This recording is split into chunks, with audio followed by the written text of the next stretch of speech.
Shaknowski, nice move, scores. 2-0 Shoreham Wading River. The Wildcats went ahead 6-3, but nice passing by the Seahawks. Joseph Balukas nets his second of the game. Seahawks down 6-4 at the break. But Shakowski was too much. He finishes with 6 goals. Shoreham Wading River wins 12-8, their first ever Long Island championship. Am I speechless here? This is incredible. This has just been something. You start 8 years ago with 1-15. You score 32 goals.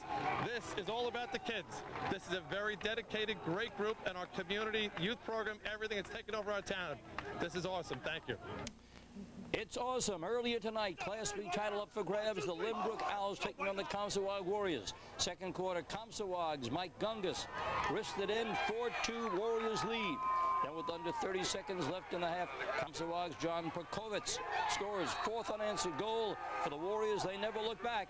Mike Gungus had 5 goals on the night. Comstocks defeats the Lynbrook Owls 11-4. They win their first Class B title since 1998. It's the best feeling in the world. I've never had a better experience in my life, never on a better team in my life. There's not one other set of guys in the world I want to win except with these guys right here. That's it, baby! Hell yeah! And the primetime matchup, Class A Farmingdale Dealers against defending state champ Northport. 6-4 Tigers in the third, Drew Thompson. 4th of the night, 7-4 Northport. Just over a minute later, Matt Walsh by himself, 8-4 Tigers. Less than 20 seconds later, it's Kyle Dowd. 3rd of the game for him. The Northport Tigers repeat as the champions. 10-5 was the final. And joining us now is News 12's Long Island's Carl Reuter with more on today's games. Carl. All right, Bob, you know, the game you just spoke about, Northport and Farmingdale, much anticipated matchup between the two powers of Class A here on Long Island. Farmingdale was looking to avenge an early defeat, 9-8. Northport had gotten them early in the season, that game in overtime. So today was the rematch, but this time was all Northport. Pretty much manhandled the Dalers. Following the game, I spoke to senior attackman Kyle Dowd. Real sweet, real sweet. I mean, these guys are a great team. You know, we had a great game in the beginning of the year. I think it's a great game again. And, you know, they're a young team. So, I mean, they got next year, and we realized our seniors had to buckle down. And we said, you know, they get their shot next year. But a lot of us, you know, we're done. We played very great, excellent defense, and we had excellent goaltending. I thought it was a really solid performance by our team because Farmingdale's a tremendous team. And they're very powerful and very well coached and a great group of kids. And I thought we did a pretty good job. You know what, Bob? Bob Macaluso's club has done a pretty good job all season long. Now 20-0, the only undefeated team on Long Island. Now, we're not done. On Thursday, we have 3 state semifinal games right here at Hofstra Stadium. Here are your matchups. Class C, it'll be Shoreham Wading River taking on Somers from Westchester. The Class B game is Comstock taking on Yorktown, also out of Westchester. And Yorktown is one powerful program. Comstock will have all it can handle with Yorktown. And in the big game, Northport, who just won the finale here tonight, will also be in the finale of the triple header. They will take on Shenendehowa. Shenendehowa comes out of the Albany area. That triple header gets underway at 3:30 right here at Hofstra Stadium. So, Bob, once again, Long Island lacrosse fans treated to one heck of an evening of triple header lacrosse. Good job, Carl. New York Times for 8 weeks with home delivery. We're going to have a chance here. They can just move the ball, and at various spots around, they're going to pressure you and go to the cage. And it's going to be tough. Only one way to get yourself Long Island championship, and that is to win your respective county championship. Let's take a look at the road to the top for these two teams as they made their way to Hofstra. There it is right there, Shoreham Wading River. You see them, they defeated Mount Sinai 15-2, and in the semifinals, just all over Harbor Fields at 13-2.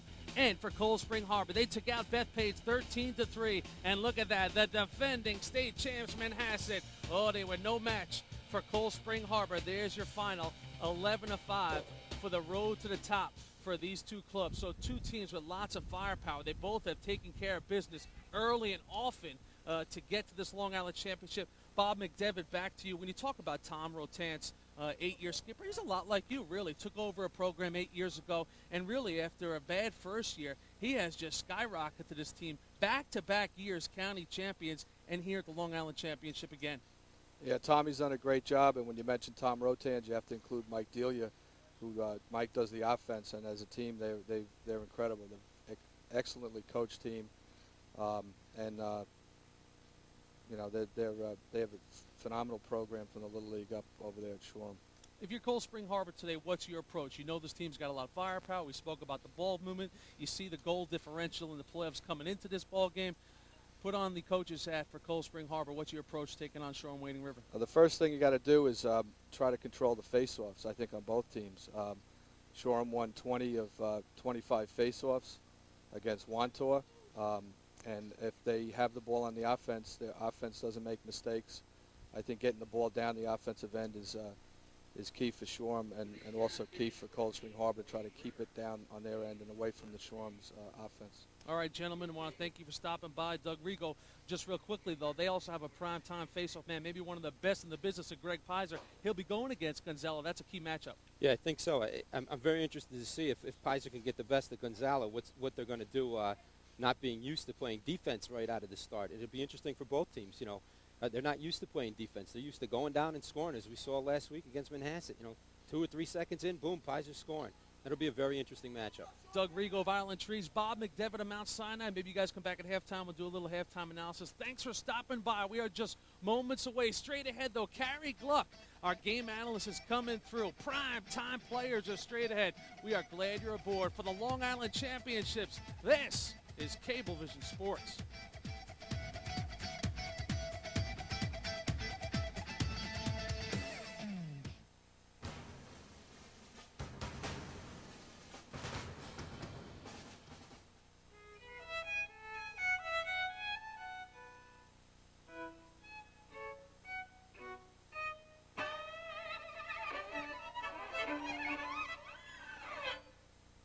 Adelph, I never feel lost in the crowd.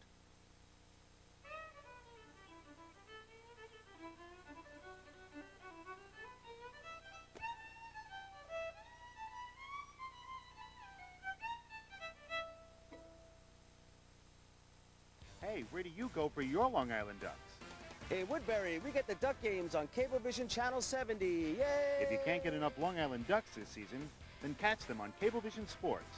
Don't miss all the action when the Bridgeport Bluefish take on the Long Island Ducks, Friday, June 14th at 7. Live from Citibank Park. It's not just baseball, it's Atlantic League baseball. Brought to you locally by Marches of Huntington Village. Only on Cablevision local programming. TV that's close to home. Back at Hofstra, there's the matchup for today, the Class 2 Boys Long Island Lacrosse Championship. Shoreham Wading River taking on Cold Spring Harbor. Both teams at 18-1. Well, Carrie Gluck has been in the booth all year long in Cablevision Sports for our coverage of boys lacrosse. And, man, for a lacrosse analyst, this is his week, chock full of boys lacrosse games. Good to see you, Carrie Gluck, as always. And, really, this is an outstanding matchup. When you break it down, 2 teams that have never won a Long Island championship, so that adds some appeal for the Long Island lacrosse fan. 2 teams that are 18-1, 2 number 1 seeds. Something's got to give here. It doesn't get any better than that, Jimmy. We've got 2 great teams here in Shoreham and Cold Spring Harbor. Both these 2 teams have to be concerned with the firepower of one another. Offensively, they're both very strong teams. Shoreham is averaging almost 15 goals a game. Cold Spring Harbor is averaging about 12 goals a game. Defensively, both teams are tough. Cold Spring Harbor is averaging about 5 goals against. 4.6 for Shoreham Wading River. So you know this is an offensive game with good defense. Yeah, we saw in the road to the top for these 2 teams big goal differentials. These teams absolutely dominated their opponents getting here, but you never know when you get into a Long Island championship, the games might be real close, and that's where the goalies will play a big role. In this game, we have 2 junior goalies for Cold Spring Harbor. It's the junior Chandler Clark, and for Shoreham Wading River, it's Matt DeMarco. Well, you know, you've got excellent goalies, but Clark is a 2-time All-County player, and DeMarco has stepped it up big in the big games. Both of them are very aggressive. Both of them like to come out of the cage. They're very good in the outlet. They'll get them into transition. These 2 players are going to be very critical to the offenses of both teams. Speaking of offense, Carrie Gluck, that's where I'm going now. And if you're Shoreham Wading River, well, what do you ask of your all-time leading scorer when you come into a Long Island championship? You ask him to be that guy. And Liam Cerveni has been that 85 points in just 19 games in his senior year. Well, Liam Cerveni is the all-time leading scorer for Shoreham Wading River. He is also a 2-time All-County player. He is a great midfielder, goes to the cage. He is strong. He's got a great move on the dodge to the cage. He takes a great hard shot, one of the hardest shots around. So Liam Cerveni is definitely going to be a key man at the midfield for the Wildcats. 62 goals, 23 assists. There's the 85 points. He had 4 goals in their last one out against Harborfields. Liam Cervini has been the man for Shoreham-Wading River. When you talk about Cold Spring Harbor, one of the great names to go down in Seahawk history has got to be Greg Pizer, the senior midfielder, going to Johns Hopkins. This guy can just flat out do it all, Carrie. Well, what can you say about this young man, Greg Pizer? He may be the best and most highly recruited midfielder coming off of Long Island. Last year, he was the midfielder in Nassau County, and he just does everything, Jimmy. He is the man. He is the face-off artist. He has over 500 face-offs to his credit in his career. He's got a 90% face-off average this year, 80% plus over his 4 years or 5 years at Cold Spring Harbor. He's an All-American. He's strong. He's big, 6'2", 205. He's deceptively fast, and he is definitely going to be the man for Cold Spring Harbor. Trouble for the Wildcats if they cannot contain Greg Pizer. Carrie Gluck, you ready to rock and roll? We are ready. Lacrosse fans have been waiting for this day for, about 10 weeks now, since the beginning of the season back in March. Carrie Gluck will join Hal Sass and Keith Irizarry. We are just moments away from the Class C final. Cold Spring Harbor taking on Shoreham-Wading River. One of them is going to come out of Hofstra today with a Long Island champions. Come on back. It's the Lax Championships on Cablevision Sports. Every pitch, every swing, every catch. He's there. The game lives on ESPN and ESPN2. Sunday Night Baseball, the Wednesday doubleheader. Coverage that's going deep all season from the people who do it best. Major League Baseball on ESPN and ESPN2. Every pitch, every swing, every catch. Don't miss Major League Baseball on ESPN and ESPN2. Watch it on Cablevision.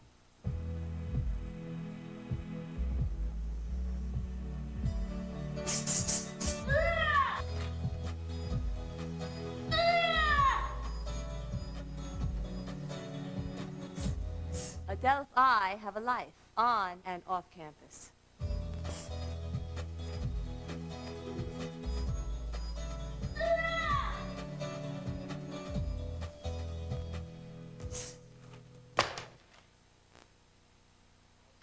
Today's championship game is being brought to you by Adelphi University.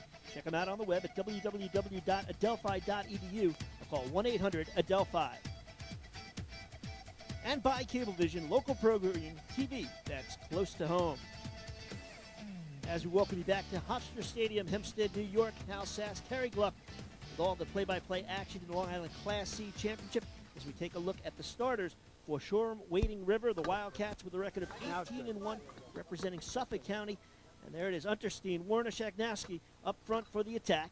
Midfield, Cervini, Gonzaga, Ferreira. They'll be in your midfield. And Guapone, Dinellin, and Gleason, the defenders for Shoreham-Wading River. And the goalkeeper in the cage for Shoreham-Wading River, number 4, Matt DeMarco. And we swing over and check out the starters for Cold Spring Harbor, also 18-1 on the year. Poshman, Orson, Balukas. What an attack there. The midfield, Pizer, keep an eye on him. His brother Steven, Bobby Wall also in the midfield. And defensively for Cold Spring Harbor, it'll be Carney, Martz, and Farrell. And the goalkeeper, he will be a key today, number 7, Chandler Clark. Carrie Gluck has joined me, and Carrie, this is it right now. What's the emotion of the players as they get ready to face off? And what could be, for the seniors, their last game if they go home without a victory? Well, I'm sure each one of these two teams right now is going through some butterflies early on. This is this is the game they've been waiting for. They've been shooting for the Long Island Championship game for quite some time now. So, and I think we have to wait and let them settle into the game, get the feel of the game, and get a tempo. Pizer in white, Kinsella in blue. And a violation on the faceoff. It'll go over to Shoreham-Wading River. One of the keys here, Dennis Bond, the head coach for Cold Spring Harbor, says Greg Pizer can take over a game on the faceoffs. Scored 6 seconds into the Manhasset game. Basically took the opening faceoff and marched right down. Possession will be the key. Pizer getting it on the opening face. Well, no doubt about it. Greg Pizer is one of the best faceoff men in the country, no doubt. With 90% face-off average, you see him just take the ball there, go strong to the cage. He really controls the whole offense. What we see, Hal, and he is going to be very, very critical to Cold Spring Harbor's success today. The delay there, Dave Von Voigt, number 44 on defense for Shoreham-Wading River, broke the stick right in half. as Pizer fell on it, so they reset the offense behind the cage. This is number 9, Joe Balukas. A lot of the names you'll hear today you heard back in November on this football field as Cold Spring Harbor won the Long Island Class 4 championship. A lot of the same players. That shot knocked down neatly. Stephen Pizer with the shot. And a good start there for DeMarco. Get that first save under the belt early. Absolutely correct. And Pizer put it right at him. He didn't have to move very much with that. So DeMarco makes an easy save relatively early in the match. And that'll get him his feet wet as we are just closing in on the first minute of play. And now back on the offensive side of the ball. Shore Wading River. That shot is blocked. But it is scooped back up by Chris Cook with 15 goals and 50 points on the season. Behind to Shaknowski. Now swing it behind the cage. Coming out in front and a goal. So just like that, it didn't take long. Lee Shaknowski, his 49th of the year, and it's 1-0 Shoreham. Well, Lee Shagnaski was just in an excellent position right on the crease. And when we have the drive around the cage, as you will see it in the replay, they're going to leave Shaknowski wide open. And here he comes. That's Mark Warner coming around the cage. Look at Shaknowski. Nobody to defend against him. He's one-on-one against Chandler Clark, and he made it look easy on that one. A minute 12 into the first period. Shoreham Wading River takes the 1-0 lead. And again, we go back to the face-offs here as Pizer will look to take control. Here's a kid with an 81% winning percentage on face-offs in his 5-year career, a 5-year starter for Cold Spring Harbor, but he's taken on this draw as Kinsella picks it up. Into the front, they go to Warner, brings it towards the middle of the cage, looks for a pick, and they reset the offense and put it in the hands of Liam Cervini, 62 goals on the season. Chris Unterstein, one of the 3 Untersteins on the club. Kevin, number 7. Mike, number 5. We'll hear them as well. And an offside call is spotted by our officials. The referee, Tom Bob. Bob Arabian is the umpire. Field judge, Jim Oliveri. And Don Blackney is the CBO. Well, that is a mental mistake. Talking to Dennis Bond before the game, Hal, that was one of the things he said, we got to stay out of the penalty box. They are very offensive-minded. Is Shoreham. They're very potent on the offense. We can't afford to go man down, and that's just what they did early in the game, making a mental mistake. He said, we can handle the slashes. Those are physical problems, but we don't want to see mental errors, and that was one right there. Pat O'Neill, number 18. Over Shaknowski in the middle. Nice feed in front and a good stop there. Good shot by Ferreira, but it was Clark coming up with his first save. Well, it was a good shot by Ferreira, but he puts it right on the stick of Chandler Clark. So not a tough save for Chandler Clark, the all-county goaltender. Clark with the cheap clear, but it's scooped up by Shoreham Wading River as they move into the offensive zone. This is Cook. Gives it up on the far side. Over to Mark Warner. Warner can also fill the net. 22 goals this season. Penalty is over. Team's back at full strength. Working behind the cage, defenseman Chris Carney falls down, number 12, gets back up, and it's over to Shaknowski as he will work one-on-one with Brian O'Connor behind the cage, looking to set the offense. Shaknowski, pass goes awry. There's a battle at the midfield. Pizer comes to try to get it, cannot come up with it. Gleason kicks it forward, and it's Cook again for Shoreham Wading River, an all-county player. Well, there's the other critical factor in this game, ground balls, Hal. Right there, Shoreham Wading River right now is in control a little bit of the ground balls, and therefore they're keeping possession. This is what both coaches were concerned about, possession of the ball. And right now the game has been early in Shoreham Wading River's favor. Trying to come out from behind the cage, nothing there for Chris Unterstein. 47 goals. Number 12, Chris Tierney. Ball on the floor. Arcadi kicks it over, and it's scooped up neatly by O'Connor and gives it to the goalkeeper Chandler for the clear. Chandler not afraid to come out of the cage there, Chandler Clark. Neither one of these two goalies are afraid to come out, Hal. They're both exciting goalkeepers to watch because they are aggressive. So now let's see the first real offensive set for Dennis Bond's Cold Spring Harbor Seahawks club. Averaging 12 goals a game, giving up about 5. Work it behind the net to John Orson. Up top, Stephen Pizer, the sophomore, with 21 goals. Looks to set up the offense as he'll be spotted by Matt Fratello.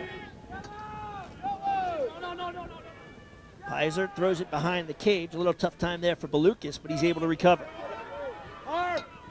Playing man-to-man. Balukas comes around, but he's tied up neatly by the defense. Double comes over from Cook, and he goes back to his position. Back up top to Pizer. 31 goals in the regular season, 7 in the playoffs. Kerry, you can hear it.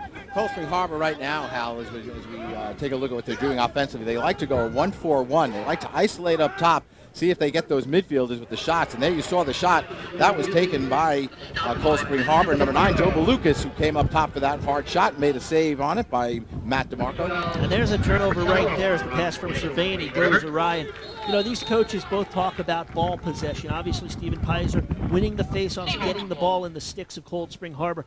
And he said they're a very patient offense. Even they can knock off a minute 50 and 2 minutes of the clock very easily. They need to stay patient today. And he talked about the ride over here, and he said, you know, the county game was the nervous game. He said that was the one we needed to win. They've got that under their belt. Coach felt some butterflies. They had a good practice. The kids loved the challenge, and they loved sitting in the Hofstra locker room before the game. There's another turnover right there. Sloppy play. Sitting in the locker room at Hofstra and not having the small cramped one on the far side of the field. And that the visiting team, exactly. Shoreham, has to go through, right? And they've endured that now 2 years in a row, as I understand it. And Comstock's been there for quite some time. But they've been a team, a creature of habits. They do things the same way. They say they're getting there at 2 o'clock on the schedule. They were here at 2 o'clock. And nothing has changed for this club. Dennis Bond's done a great job keeping this team intact all season long. Shaknowski comes out from behind. He shoots and scores. Lee Shaknowski, his second of the game, and it's 2-0.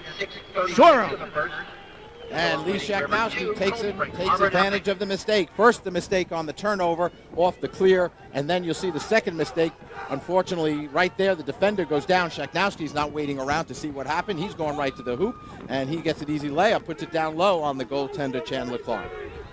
So 2-0 the score. Shoreham having their way early, being more aggressive than Cold Spring Harbor. 2 goals in the first 5 minutes, 24 seconds. Number 50 on the year for Shaknowski. Motion is called. Pizer jump. And that's 2 face-offs of the 3 that John Kinsella has taken away from Pizer. Shoreham will go right back on the attack, leading 2-0. Number 6 is Ferreira. Now they work it behind the cage, swinging around to Shaknowski. Up top, very patient to Cervini. All-time leading scorer. Working the ball in front, pass goes through. It's picked up by Unterstein. Unterstein behind the cage.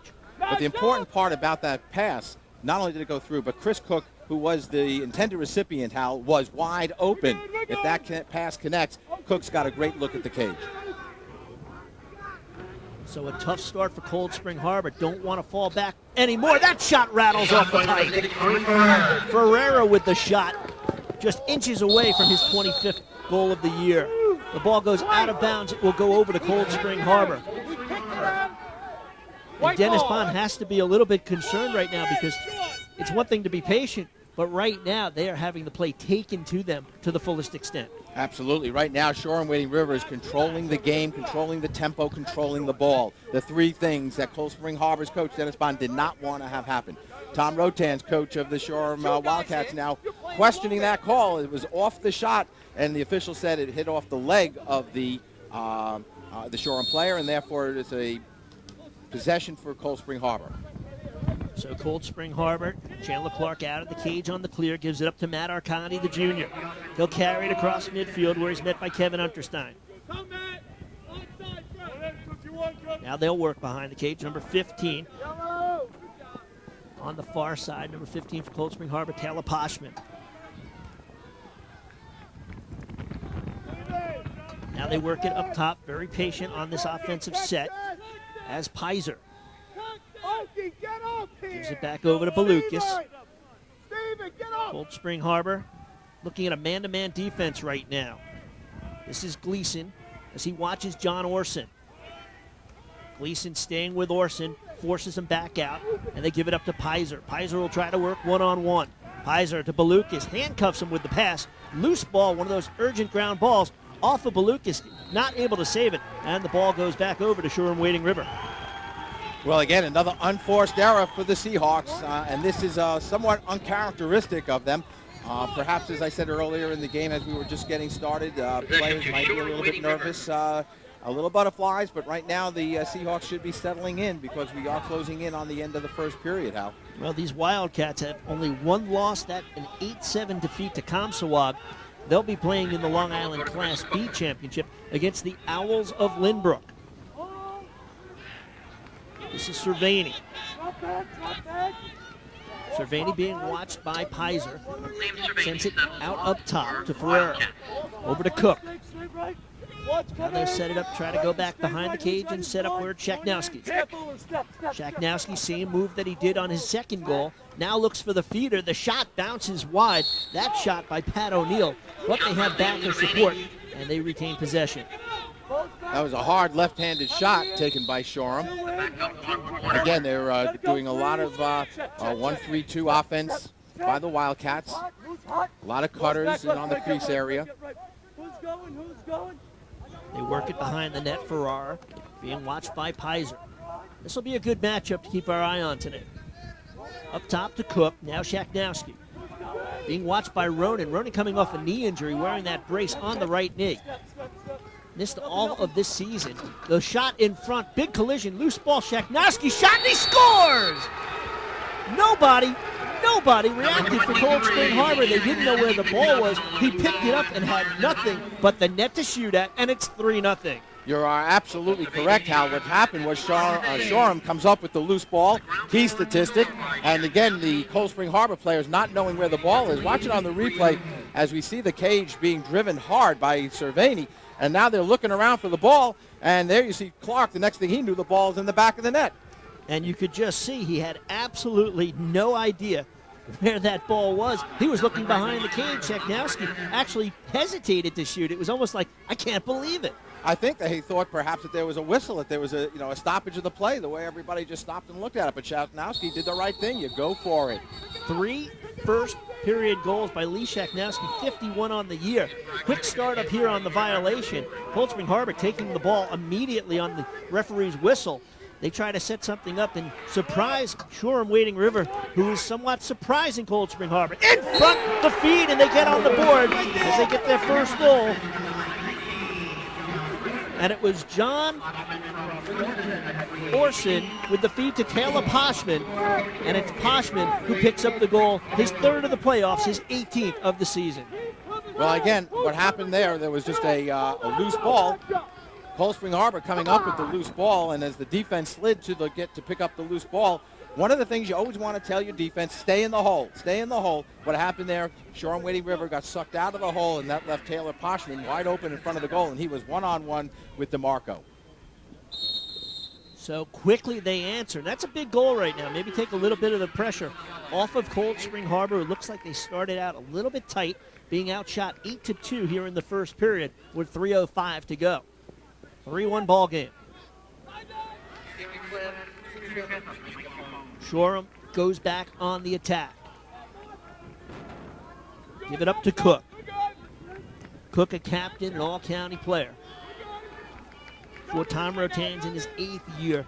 Boy, you talk about taking over a program. This program only started back in 1994. They went 2-15. He took over his first year in 1995. They went 1-15. But the last 3-4 years, they've been spectacular. They've been 500 or better since 1997. Working behind the cage is Guapone. Forced back, sends it over to Chris Unterstein. Unterstein being watched by the long pole of Chris Carney. He's a senior defender. This will be a great matchup, Hal, watching Carney go against Unterstein. Unterstein is an All-American. Carney no less than an All-County player, but both of them are very big. Carney at 6'2", 205, and Unterstein at 6'2" and almost 200. Cook with a step on Pizer. That shot rattles off the inside of the post. I believe it hit the inside right post, the near side, and goes out of bounds. And we'll see how the officials rule it.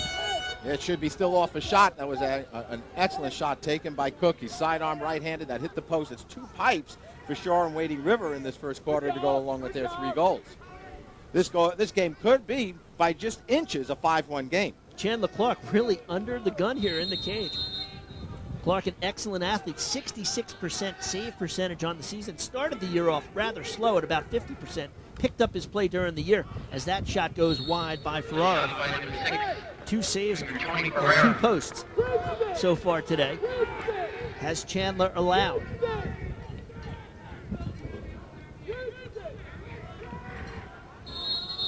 So they'll start it back up with 1:45 to go. 3-1 Wildcats here in the first. Long Island Class C Championship on the line from Hofstra Stadium. Cervini with a nice feed and the dunk inside to make it 4-1 as Ferreira buries it. Well, again, what we saw was Tony Ferrara just sitting on the crease, and that was Liam Cervini. He picks up the ball, and he'll come around and look to drive the cages. A couple of times he's done that. Now, here it is on the replay. Look at that nice dump onto the weak side, and there he is, Tony Ferrara.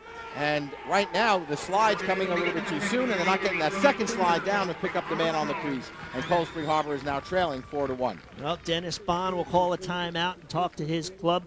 Bond in his 4th year, record of 40-11 for Cold Spring Harbor. This is their first county title since 1979. Back then, you didn't really have the championship set up the way it is today. They lost the state championship to Sachem.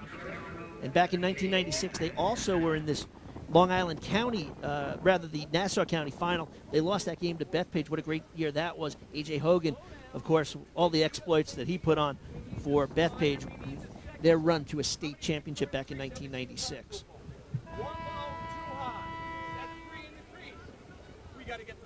So 1:37 to go. And I don't know, Kerry, these are 2 teams, neither team ever winning a championship, a Long Island title. Nerves could come into play. What was your feel talking to the players and coaching staffs down on the field before the game? Well, they really were very confident, and they both had a lot of good feelings about this game. Working on the sidelines with a lot of insight is Keith Irizarry. Keith, what do you got?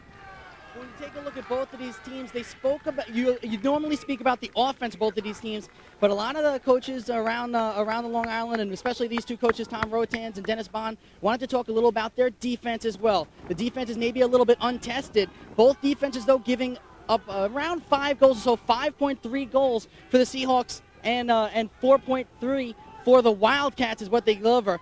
4 goals already on the board for the Wildcats, so pretty interesting to see that the offense of the Wildcats are beating the Seahawks thus far. That's pretty much all from down here right now. Back up to you, Hal and Carey. All right, thanks very much, Keith. And Pizer comes up with the face-off victory. See what Dennis Bond might have said to his club in that timeout after giving up that 4th goal. Good check there by the defense. Donnellan did a great little poke check, took that one right out of the hands of Greg Pizer. Von Voigt runs it into the offensive zone. He'll come off for a change. Chris Cook now steps on. For Shoreham Wading River as we reach the final 68 seconds of quarter number 1. Back up top to Cook. Cook will be watched there by Pizer, as they'll probably set it up behind the cage, and they do. Warner behind the cage into the hands of Shaknowski with 3 goals here in the first. Up top, Cervini. On the curl, check from behind, back up to Cervini. Cervini on Steven. Pizer turns with the left hand, fires it just wide. Well, Liam has the hardest shot on the team. There's little doubt about that, according to Coach Tom Rotans. He let a left-handed shot fly off the roll dodge. Again, they set up behind the cage. Warner being watched by Joseph Martz, senior defenseman. Looking on the cut, and that one knocked down by Chandler Clark. And good hustle there. Number 12, Chris Carney, the defenseman, getting back closest to the end line. The ball goes over the end line. The team closest to the end line gets possession, and it will go over to Cold Spring Harbor. Those are the little things that go unnoticed, Hal. Those are the little things that win you possession, and that's what Cold Spring Harbor did very well there. They hustled. They got the ball back in their sticks with 20 seconds to go. So we'll see if they can get something going late here in this first period. 15 seconds to go. As they'll look for the opportunity, a little bounce shot by Orson. But Poshman is back with 11 seconds to go. So they're going to have to take it out, get it to the front of the cage. Balukas looking to direct traffic. He wants the ball, and he gets it. Balukas being watched by Aguapone, going one-on-one. Balukas rolling to the cage with 4 seconds. Balukas, underhand shot, he scores! Joe Balukas with his 54th of the year with just 2 seconds to go, and it cuts it to a 4-2 game. Well, you knew Joe Balukas wanted to get that ball right from the get-go. Hal, he went over and took it right out of the hands of his teammate to be able to go to the cage. You knew that was his intention all the way. Here it is on the replay. Not one of the hardest shots that Joe Balukas has taken, I am sure, but certainly could be one of the most effective and one of the most important. The ball might have been deflected on the way in. It was not a very hard shot, but it's kind of like a hockey goalie. If it just changes direction just a bit, it found its way between his legs and into the cage. And that will wrap up the first 12 minutes of the Long Island Class C Championship. So the late goal by Cold Spring Harbor's Joe Balukas cuts this game to 4-2. We've got 3 more quarters of great lacrosse action. 4-2 the score. You're watching Championship High School Lacrosse on Cablevision Sports. Hey, where do you go for your Long Island Ducks? We're from Riverhead, and we watch the Long Island Ducks on Cablevision Channel 88. If you can't get enough Long Island Ducks this season, then catch them on Cablevision Sports. Don't miss all the action when the Bridgeport Bluefish take on the Long Island Ducks, Friday, June 14th at 7. Live from Citibank Park. It's not just baseball, it's Atlantic League baseball. Brought to you locally by Marches of Huntington Village. Only on Cablevision local programming. TV that's close to home. Do you enjoy living near parks and forests that bring such natural beauty to Long Island? A wildfire can destroy that natural beauty. To protect your home from wildfire, follow these guidelines. Keep firewood and building materials away from your home. Prune trees that connect to the roof or side of the house. And cut grass and weeds regularly. This is County Executive Bob Gaffney asking everyone in Suffolk County to protect their homes from wildfires by following these guidelines. On a beautiful sunny afternoon, the Seahawks and the Wildcats, Long Island Class C Championship 4-2. Shoreham in front. Let's check in with Keith Irizarry. You take a look into the Cold Spring Harbor Seahawks as they all reach in for their chant, and they will chant 68. What does 6 and 8 stand for? June 8th is the state championship. They've been chanting that since the beginning of the school year. Head coach did not want it to seem like they're arrogant or confident or cocky. They just wanted to know that, hey, they have a team that they feel like could win a state championship for the first time since 1979. That's all from down here. Back up to the booth. You know, coaches, Carrie, being a coach yourself, you always got to try to come up with a little something, a little incentive. And I guess here, 6-8, June 8th, today being June 4th, they know that they've only got 3 more games left in their high school careers in some cases, 3 games to a state championship. Yeah, that's what they're shooting for. That's what you'll work for when you start back in March for this June 8th game. Pizer scoops up the draw right away. Quick shot. That goes high and wide. A blast by his brother Steve Pizer with 21 goals. Big second-year starter with an excellent outside shot. So brother to brother, I'm sure they've done that plenty of times in the yard. Probably broke a lamp or 2 at the house, I'm sure. No, or certainly a window. Big first quarter there for Shoreham Wading River, out shooting Cold Spring Harbor 13-5. And within those 13 shots, 4 goals and 2 posts. Loose ball scooped up. Pizer, triple team taken to the turf. Loose ball charging in is Steven Pizer with the hit, and the ball is scooped up by Cold Spring Harbor. They work it quickly. That looked like a pass, and the officials agree, and it goes out of bounds over to Shoreham Wading River. Well, again, unforced error being made by the Seahawks. Too many of them early on in this game, Hal.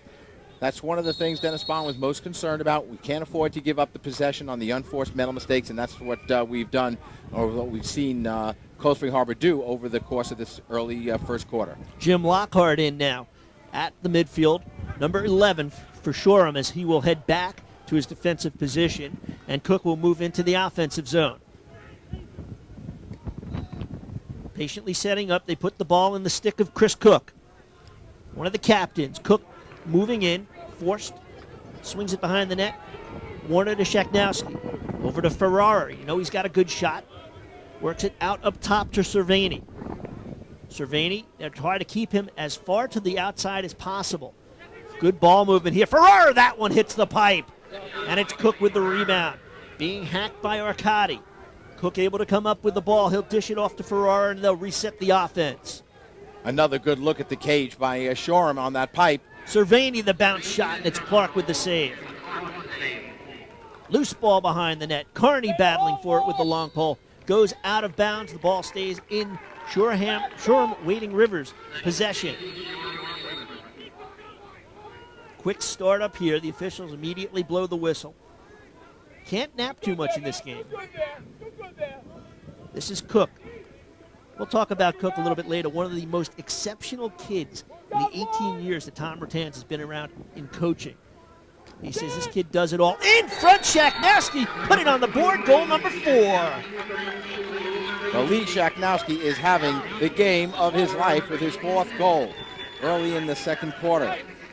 Again, you saw the offense just take control. What I like about Shoreham-Wading River right now, Hal, is the fact that they are really in control of the tempo. There it is again on your replay. You saw the defense move. You saw the sweep up top, and as the defense slid over, it opened up the door for Shaknowski to come from the weak side, and they find him in on the crease. Cervini with his 3rd assist of the game. Pizer might look to take things over. Wins the faceoff and starts the quick transition here. That shot by Valukas is high and wide. But Frank Andrea on the 4th attack is behind the cage. He'll head off now on a substitution as Orson will set up behind the cage as Liam Gleason, number 52. Big kid, 6'4", 230, will match up against him. They continue to set it up very patiently. 2.5 minutes into period number 2. 5-2 the score. Shoreham-Wading River in front. From behind the cage, nothing doing there for Pizer. Here comes the double. The long pole double comes over. They force it out up top. Work it around neatly. On the far side, Balukas. Balukas gets the double there. Now he'll try to work his way out of it towards the middle of the field. Swings away from the double, cradles the stick in his right hand, and now gives it back off to Matt Arcadi. I like the way Shoreham-Wading River is playing defense, how they're looking to double the ball, coming in off the weak side whenever that's possible. But not only that, they recover very quickly, looking to pick up the loose man so they don't give up an easy layup to the Seahawks. And they're really doing a nice job timing the doubles. It's one thing just to double, but the rotation of the other players in the defensive zone has been spectacular, not allowing those passes when the double comes to be made. That ball knocked down off the stick of Balukas and picked up now by Shoreham-Wading River, knocked out of his hand. The ball was deflected out. Nice play there by Balukas on Guapone. Absolutely, that was a very good play by Joe Balukas, and that's one of the reasons why he is an All-American and two-time All-County. And it's interesting that Guapone on the other side is a pretty big kid, only second year starting for Shoreham. Doesn't have that great speed, and that's why he had a little trouble getting the ball out of the defensive zone. So now they'll work it around. They set up in a spread offense. Balukas, again, watched by Guapone. Well, you talk about a smart player, Guapone should be. 1480 on his SATs. Not quick, but the kind of kid who plays the angles well and can make up for that lack of speed. Again behind the cage. Work it back up top to Pizer. Over to Steven Pizer. Steven looks to work one-on-one. Nothing doing there. Goes back behind the cage to Balukas. Balukas gets a step. Cuts toward the cage. Balukas the shot. Knocked down by the defense and slapped forward. Good defensive play there by Unterstein. We going to get an offside call? That's exactly correct. Without possession, so it'll be Shoreham ball. And Shoreham looking to start it up quickly.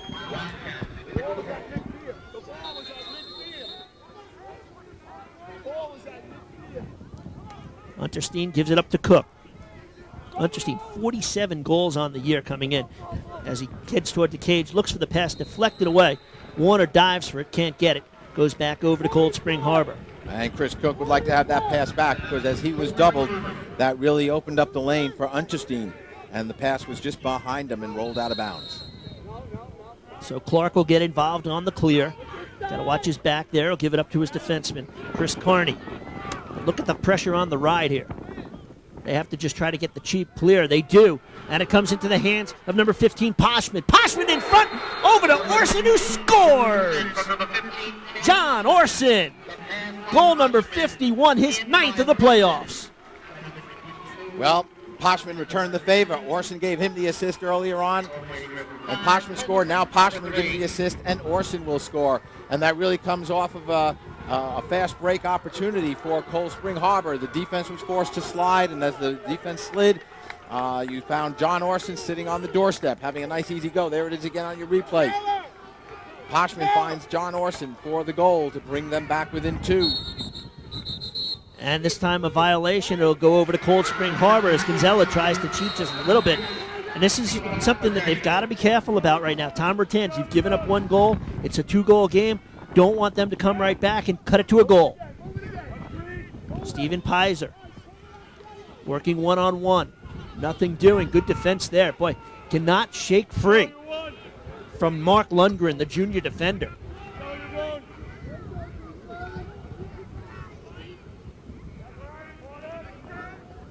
Again behind the cage, Poshman, who just set up that beautiful goal. Behind the net, Pizer, bounce pass off of the stick of Poshman, able to recover. Nope, on the end line. Ball over to Shoreham Waiting. Mental mistakes, unforced error being made once again by the Seahawks. But, you know, you got to give, I think, some credit to the defense because I think they are really exerting pressure and forcing some of those errors. So they'll work on the clear here. DeMarco will come out of the cage. Over to Gleason. Should be able to get it into the offensive zone. Forced neatly by Balukas. Just throws it across the field and able to pick it up is Shoreham Waiting River and Unterstein. Pizer, he'll come over with the double in Kearney, and a timeout will be taken this time by Tom Rotans as he saw the offense maybe a little out of control there. Thought to himself, you know what? Let's just call timeout. Let's talk about it. We've got a 2-goal lead halfway through the second period. Let's just talk it over. And that's a good call by Coach Rotans. Tom Rotans is an excellent coach, Hal. He's really been around the game. He knows lacrosse very well, and he really has a great deal of control over the game. And that is conveyed very, very capably to his players, who also play under control. And his assistant, Mike Dealey, a former player at Brentwood, and Tom Rotans, former player at Ward Melville, really come out of excellent programs from excellent coaches. And they both do just a tremendous job. Of course, back in '77, Tom played for Joe Cuso with Tom's older brother, Bob. Both of them were defensemen. They lost the first state championship back then to Elmont, 12-11 in that game.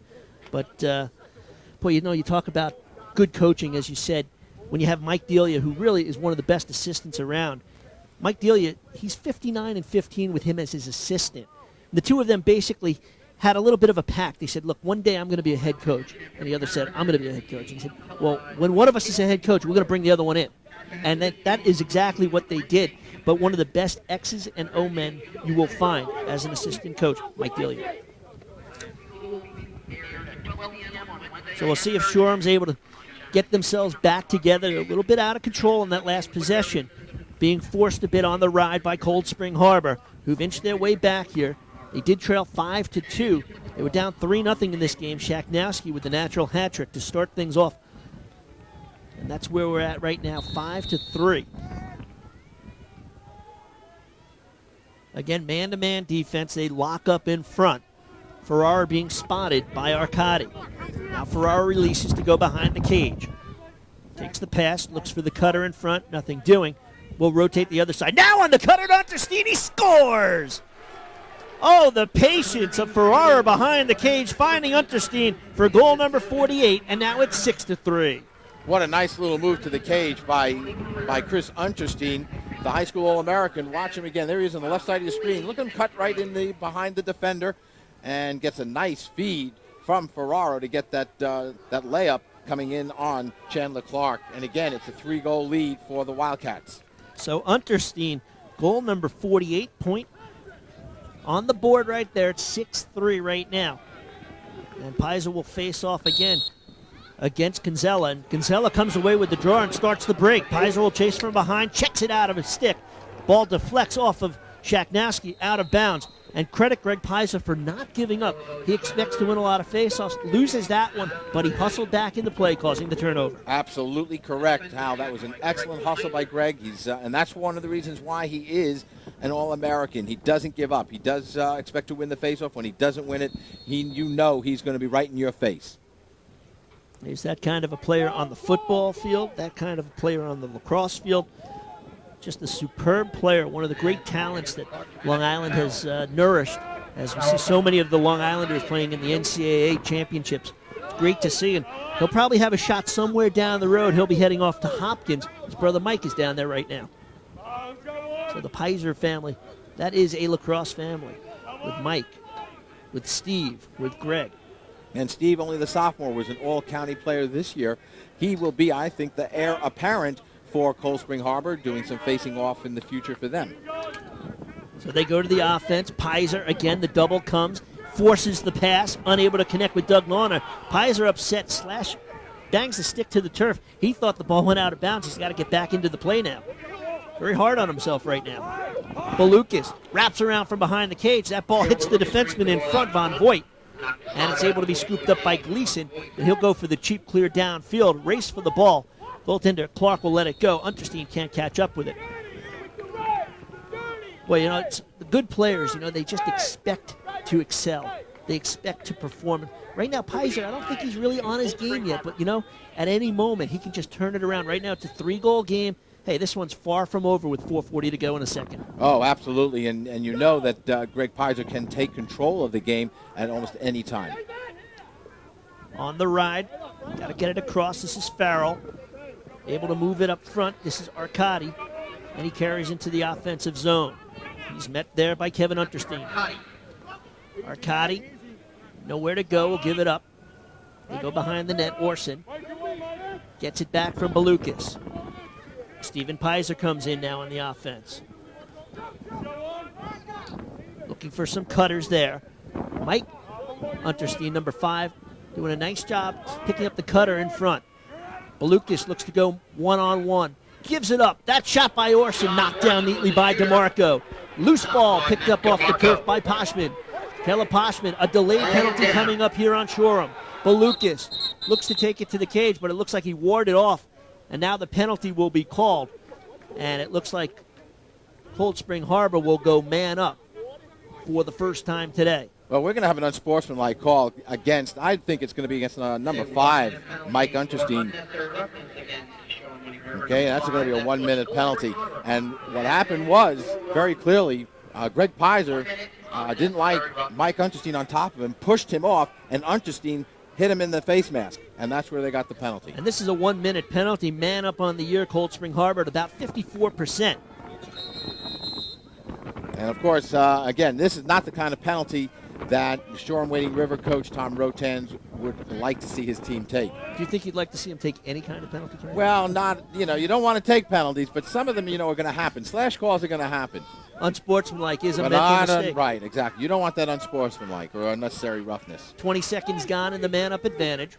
Patience by Cold Spring Harbor. They want to make sure they can capitalize on this. Greg Pizer to Steven Pizer. The shot bounces wide. Boy, that was close there. Balukas had to turn around quickly. Well, the ball would have went over to the other side. Ferrara was matched up neatly against Balukas. Now, Balukas will put it in play. 35 seconds to go in the man-up advantage. They work it out front. Balukas on the cut, shoots and scores. Now that's passing. That's a beautiful goal right there for Cold Spring Harbor. That was a beautiful goal. They moved the ball very well around the cage. Joe Balukas, as he drove the cage to get that ball, had no defenseman on him whatsoever. The defense was keying up top, and that left Joe Balukas down low with a nice, easy shot coming around the cage. Catch it again on your replay. Look at how wide open Joe Balukas is. The ball is up top. There's the shot. And a left-handed shot taken by Joe Balukas, 4-year starter, 2-time Empire State player, puts that one in the back of the cage. He was a midi his first 3 years. They moved him into that X position where he's really been a player. Dennis Bond was looking for somebody in that X position. And Carrie, maybe you can explain what the X position is and how important it is as Pizer's shot goes wide. Well, the X position is exactly right there, directly behind the cage. And like a point guard in basketball, you have great vision from back there, provided, of course, you have your head up and you see your players. And you can direct the offense very easily from behind the cage. So Balukas, now with his club trailing by 2, following his 54th goal of the season, goes back to work, spins away on the defenseman, has a shot there. Nice stop by DeMarco, coming up big. Mark that save down. Mike Rapone got hung up on the net there, and that opened it up for Balukas. 6th save of the game for DeMarco, and that was a big one. Came up big against Wonton Comstock this season. In some of the big games, he's really a poised goaltender who's made great progress. Started as a sophomore, and really game in, game out has done the job. And he needs to come up big, and he's come up big with 6 stops so far today. Well, now Liam Gleason goes to pick up Balukas. A better matchup physically with Liam Gleason, the 6'4", 230 player against Balukas, 6'1", 205. You know, just like Ferrara when he scored back in the first quarter for Shoreham-Wading River, wanting the ball. And then Balukas, same thing. He wanted the ball at the end of the quarter. And now it looks like Balukas is looking to take charge here. He's really stepping it up in the second period. Here they've inverted Greg Pizer, taking him behind the cage. This pass, here comes Balukas. They almost double up. Back up top. That shot by Arcadi goes wide. Pizer back. 1:47 to go. 6-4 the score. It was 4-1, but with 2 seconds left in the first, Balukas scores his 54th of the year. Followed that up with his 55th here in the second to cut it to a 2-goal game. Pizer, double, triple team, and the ball scooped up and given back to the goalkeeper. Knocked away here. Orson comes up with a bounce shot, goes just wide. Well, DeMarco made a big mistake, and they bit the bullet on that one. Cold Spring Harbor should have capitalized on that mistake by DeMarco. On the clear, he throws it into the stick of the rider. Cold Spring Harbor had an excellent opportunity to bring it within one. You know, Kerry, you got to like the way DeMarco wanted to start the offense, but need to be a little more patient with traffic in front. That pass hitting the stick. Lucky that shot went wide. And on top of that, at least Shoreham-Wading River able to have a backer back there to get possession as we hit the final minute 15 of this first half. 6-4 the score. On the pass, Unterstein looking for a second of the game. That bounce shot goes wide as Unterstein had the cut. And he had to look at the cage. He'd like to have that shot back because Chris Unterstein doesn't usually miss that shot. He was wide open. Down to a minute 5. Unterstein sets up behind the cage, being watched by Ronan. Over to Warner. Ferrara to Cook. Everybody touching the ball on the offense. Cervini. Now they've opened up their offense right now. It appears into a wide 2-2 or circle offense. Take away a little bit of the backup. Shaknowski, you hear everybody talking on the field, everybody saying who's got who as we hit the final 35 seconds of half number 1. Almost looks like they're holding for one. Yep, you're absolutely correct. That's that wide circle offense will do. Cervini to Cook, down to 25 seconds.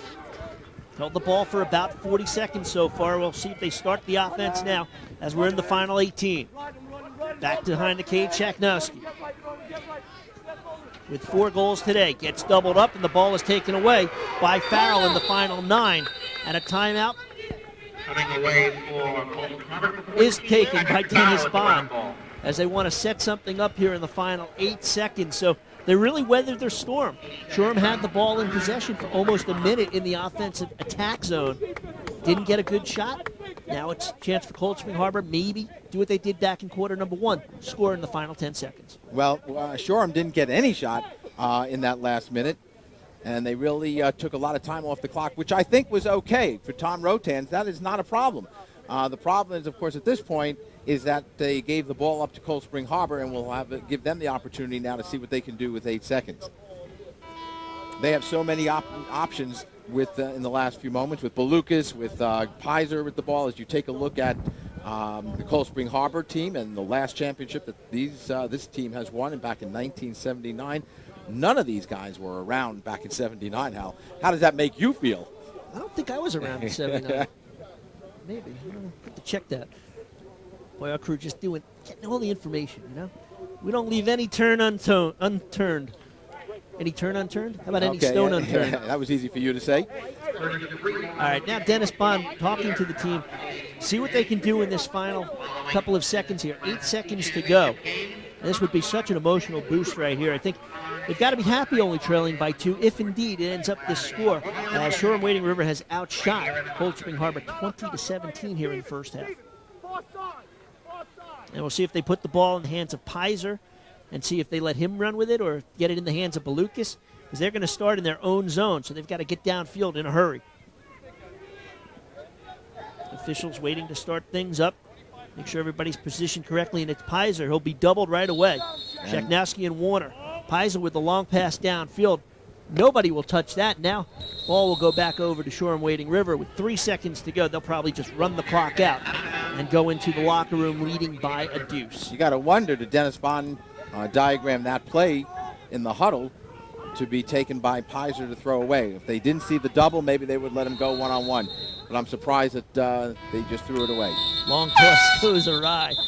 So 24 minutes of lacrosse action in the book. The Long Island Class C Championship. Been a pretty good first half. Shoreham-Wading River jumped out early as Lee Shaknowski scores 3 in a row.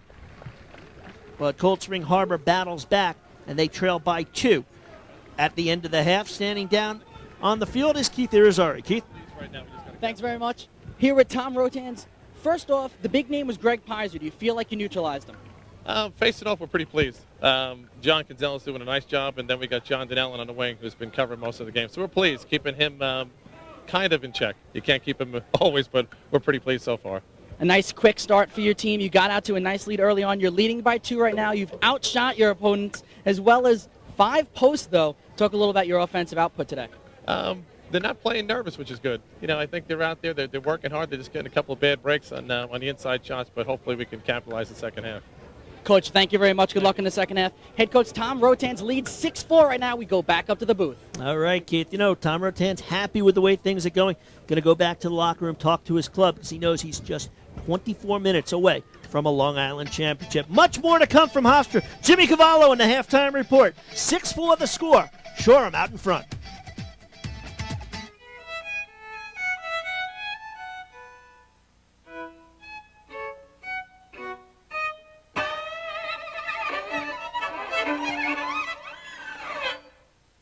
Adelph, I never feel lost in the crowd.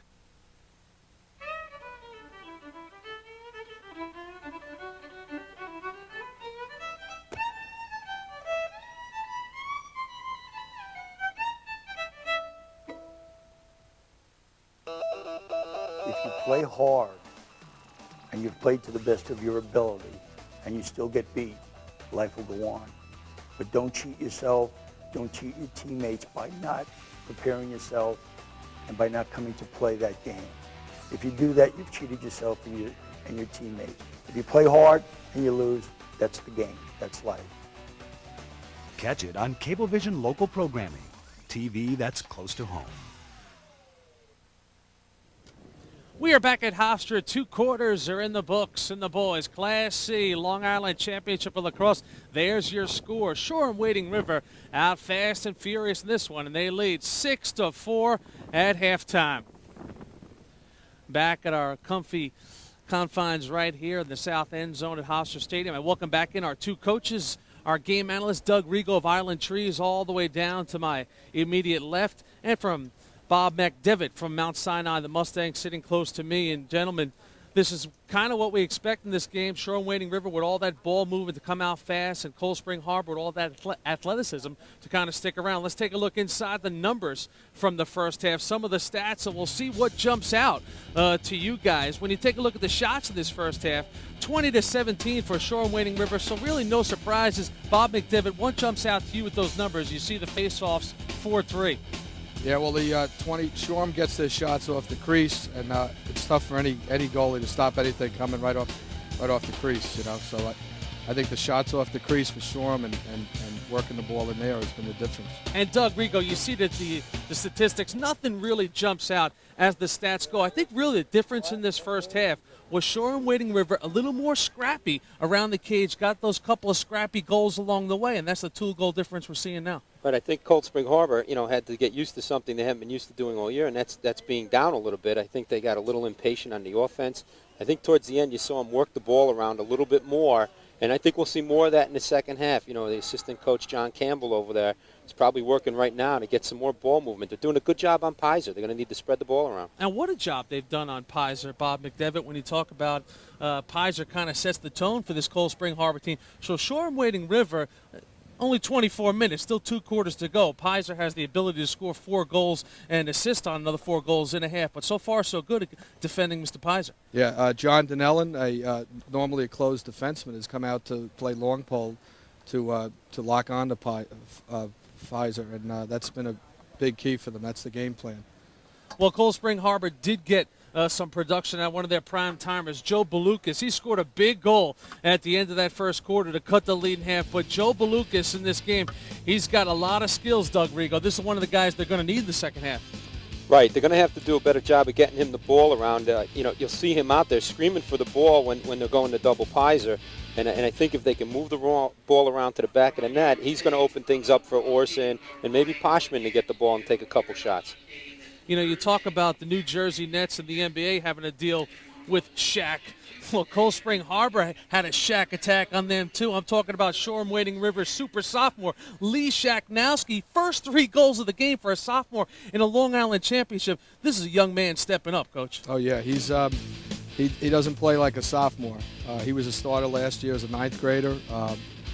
His dad, Neil, is very involved in the Little League. Give Neil a little plug there. And he's just an excellent ball player, very smart all the way around. A very, very smart team on offense and all around. Yeah, Lee Shaknowski, 4 goals in the first half for the sophomore. And that's where we stand at 6-4 in this ball game. So quickly, coaches, before we go 1 second to you, Doug Rigo, what do they got to do? Cold Spring Harbor still right in, only down 2 goals. Right, I think they got to settle down, do what they do best, move the ball around, attack from the sides, use Belucas, Orson. I think you'll see a much more balanced attack in the second half. And for Shoreham Wading River, Coach, you can't get too comfortable. Got a lot of athletes over there for the Seahawks. This is only a 2-goal game in lacrosse at halftime. It's still up for grabs. Right. Keep control of the ball, keep it away from Cold Spring Harbor, and keep looking to score off the crease, which is what they do best. Bob McDivitt, Doug Rigo, thanks for stopping by, guys. We got ourselves a whale of a lacrosse game right here in Class C. 6-4 is your score. Just 24 minutes to go. We'll come back. The third quarter is straight ahead. 2 teams shooting for a Class C Long Island Championship. Only one will hoist the crown. The third quarter is straight ahead. Hal Sass and Carrie Gluck are bringing the noise. Come on back. This, my friends, is Cablevision Sports. Hello. I am the SLA 3000. I function as CEO of Compudom. Back in the year 2001, Compudom installed LightPath's voice, data, and internet services, enabling me to evolve. Today, with the help of LightPath's fiber optic communications network, Compudom is able to dominate the market. Ha ha. Thanks, LightPath. 2 heroes. I always get a happy, tingly feeling when I see those guys. 1 heroic night. It's a way to meet girls. Yeah, whatever. Brand new seasons of Farscape and Stargate SG-1.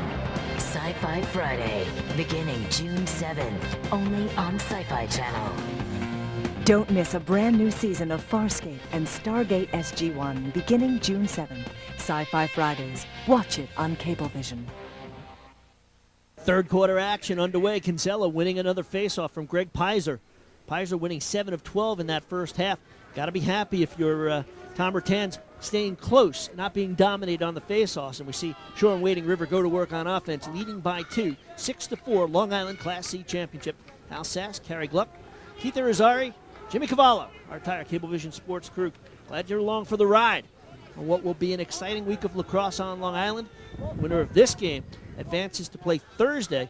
They will play the winner of Somers and Queensbury in the Downstate Championship. Cervani's shot bounces off a helmet of a defender, and that will go out of bounds. 2 backers back, and it stays in Shoreham's possession. Shaknowski in that first 4 goals. Doing the job, Cervani, 2 assists. Leading the way for Shoreham. Substitutions made now by Cold Spring Harbor as they set their defense. We'll re-identify the players. Shaknowski, 23. Over to Cervini, 19. Being watched by Lundgren, number 8. Cervini has it checked away. Ferrara can't come up with it. And on the good force there on the defense, it goes over to Cold Spring Harbor. Mark Lundgren, the long pole midfielder, did a very good job on Liam Cervini. He's got an excellent check, gets good position, did a nice job on Cervini, the all-county player. Immediately on the whistle, Kevin Unterstein, number 7 for Shoreham, checks in along with the long pole defense of Matt Fratello, number 12, as we'll see the ride that will be put on here by Shoreham. One minor problem, no ball. Ball rolled underneath the stands. Goaltender Chandler Clark has to go back, retrieve a ball, and send it up to his defenseman. And the officials put it in the stick of Greg Pizer, number 20, as you see Tom Bertans on the sideline in his 8th year, 85-55 career record at the helm. Bad clear right there, and it's able to be taken by Clark, able to scoop it up, and Clark brings it into the offensive zone and will hustle back to the cage. Dangerous play right there. Ever so innocent, yet so dangerous. Well, I think what happened there, Greg Pizer just was very lackadaisical on that clear and pass being made to his goalkeeper. I think he was intending it to be a bounce pass and really created some problems for Champ Lacrosse. Here comes a long pole for Tello on the turnover as Pizer had it checked out of his stick. Over to Shaknowski. And Shaknowski sets it up for the offense as Cook now comes in as the ball is in the webbed stick of Cervini. They continue to work it around the outside. Very patient offense being shown as Cervini has it. And now a whistle. And maybe it was in the crease. Crease violation as Warner tried getting position in front, who was battling right there with Joseph Martz on defense. Steps into the crease, ball goes over to Cold Spring Harbor. Warner claiming he was pushing the crease, referee saying, no, you weren't. It was a crease violation. Mental mistake for Shoreham. You don't want to make that turnover. You don't want to give the ball up that easy. And again, the double on the ride right here, Shaknowski and Warner. And it looks like they will throw it. Nope, keep it away from the goaltender, and they'll bring it up in the short stick of Matt Arcadi, the 2-year sophomore with 10 goals, 10 assists on the season, good for 20 points. Carries it into the offensive zone, puts it into the stick of Balukas. Balukas, Kerry, looked like he wanted to take charge in that second quarter. See if he comes out with the same fire here in the third. Watch behind the net by Mike Wapone. Wapone, a 6-foot, 200-pound junior, brought up as a freshman. Now in his third year with the club. Pizer going behind the cage. Dinellen. Now this will be one of those matchups. An all Long Island, all county player. That shot bounces off the post as that one was taken there by Brian O'Connor. Good hustle by the defense. That was number 7. Kevin Unterstein giving chase for the ball after the shot, the young sophomore. Now Kevin, number 7, and Mike, number 5, the Untersteins, they are twins. And of course, the older brother is Chris, number 33. In case you're keeping score. And that ball checked away by Gleason neatly. And he gets it over to Kevin Unterstein, who starts it out of the zone.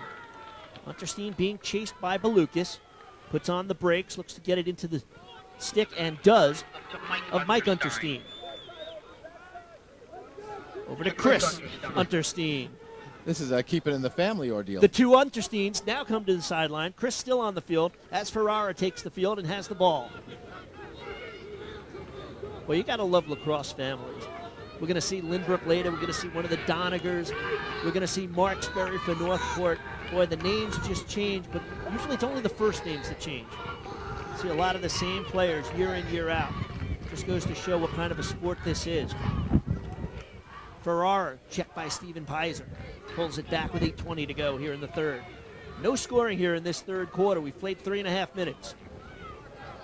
Warner behind the cage, watched by Martz.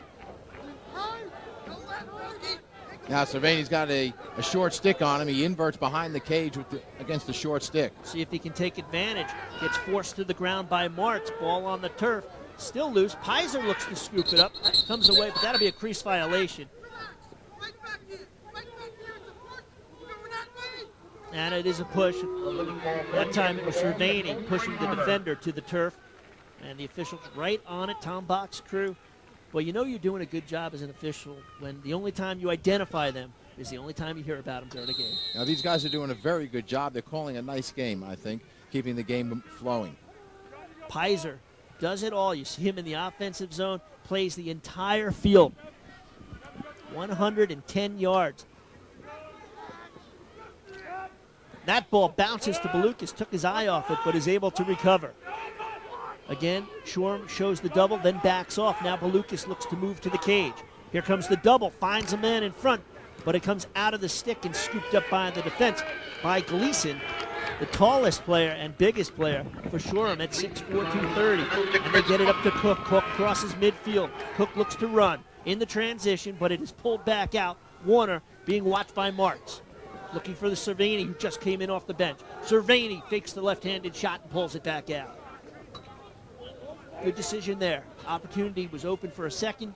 Didn't like the chances. pulled it back, sets up the offense. They work it back behind the cage and back up top to Cook. That shows a lot of poise, good self-discipline, and Shoreham is demonstrating that, I believe, so far in this game. They're really showing a lot of discipline in their offense. They had the break coming down, they pulled it out, and to be able to hold on and possess the ball. And possession is, as both coaches said, such a key here. And sure, I'm very happy to contain possession because Pizer, who usually dominates faceoffs, they do a good job on ground balls. He doesn't mind eating time off the clock, and when you're up by 2, good time to run some time off. Unterstein picks up the loose ball. Watched by Carney, sends it back to Cook. Ferrara rotating, spinning, trying to get himself free in front.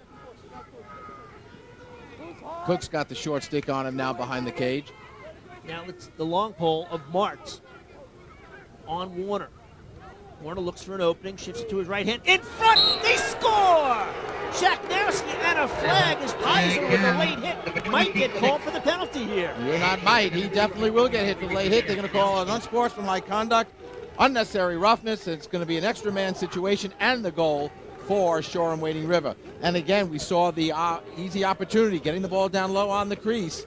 Here it is again on your replay. Coming across, getting that cross cage feed. Shaknowski getting it from Warner. Warner driving the cage with the pole. Beats the pole. Finds Shaknowski on the weak side, and it's a layup. 4 goals for or 5 is that, for Shaknowski. And Warner with another assist. What a feed there. Now they go man up on top of that. 7-4. So you talk about a turnaround right here. From 6-4, they get the goal, they get the penalty. Could turn it into a 4-goal game very quickly. And not a face-off either, because it was a dead ball foul. So it automatically gives the ball over. That nullifies Pizer on the face-off, winning the ball for them. 5 goals for Shaknowski. He has the ball. 5:45 to go here in the third. Patient offense. Unterstein to Warner. They go behind the cage. Ferrara swings it over to Cook. In front. Ball loose. Scooped up neatly. Able to catch the ground ball is Shoreham. Chris Unterstein has it. Resets the offense. Stephen Pizer still in the box. Warner to Cook. 20 yards out. Shaknowski. Patient. Cervini on the cut. Ferrari scores! Beautiful patience, beautiful pass play, and just like that, bang, bang, 8-4, Shoreham. Well, that 2-goal lead opened up to a 4-goal lead as a result of that penalty. Nice feed, Liam Cervini. He's out on the wing. Ferrara in the middle of the offense cuts down to the cage and gets a great feed from Cervini and gets a great look at the cage and puts that ball and buries it in the back of the cage. Here it is again on your replay. There's Cervini, and look at the cut by number 6, Tony Ferrara, the all-county midfielder. Cuts down, gets a great feed, and he's right in on the face of Chandler Clark. All of the Shoreham goals are coming in tight on Chandler Clark, and they are tough for him to have to defend against those. Here's another win for Shoreham on the faceoff. Second of the game, 26th of the season for Ferrara. And boy, you talk about the unsung heroes in a game like this, and Gonzala doing the job on the faceoffs. And I looked at Greg Pizer right before the start of that faceoff, kind of had his head down.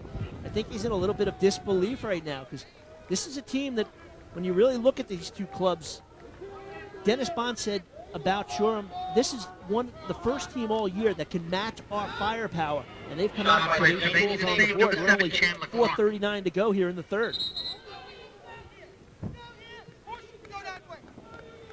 Loose ball push. It'll go over to Cold Spring Harbor, who needs to get something going. One of the things that is really good about the Shoreham team, and one of their strengths, Hal, is that they really have a great deal of team balance. They have 4 players with points over 60 points, and they have 2 with over 40 points. So you got 6 players who are really very capable of scoring. So balance is a definite attribute for the Wildcats. And defensively, they've been very solid as well. Von Voigt, Donnellan. I mean, we haven't even mentioned Donnellan too much. This is the all-Long Island 4-year starter. As that shot goes wide, as Orson wraps it around from behind the cage.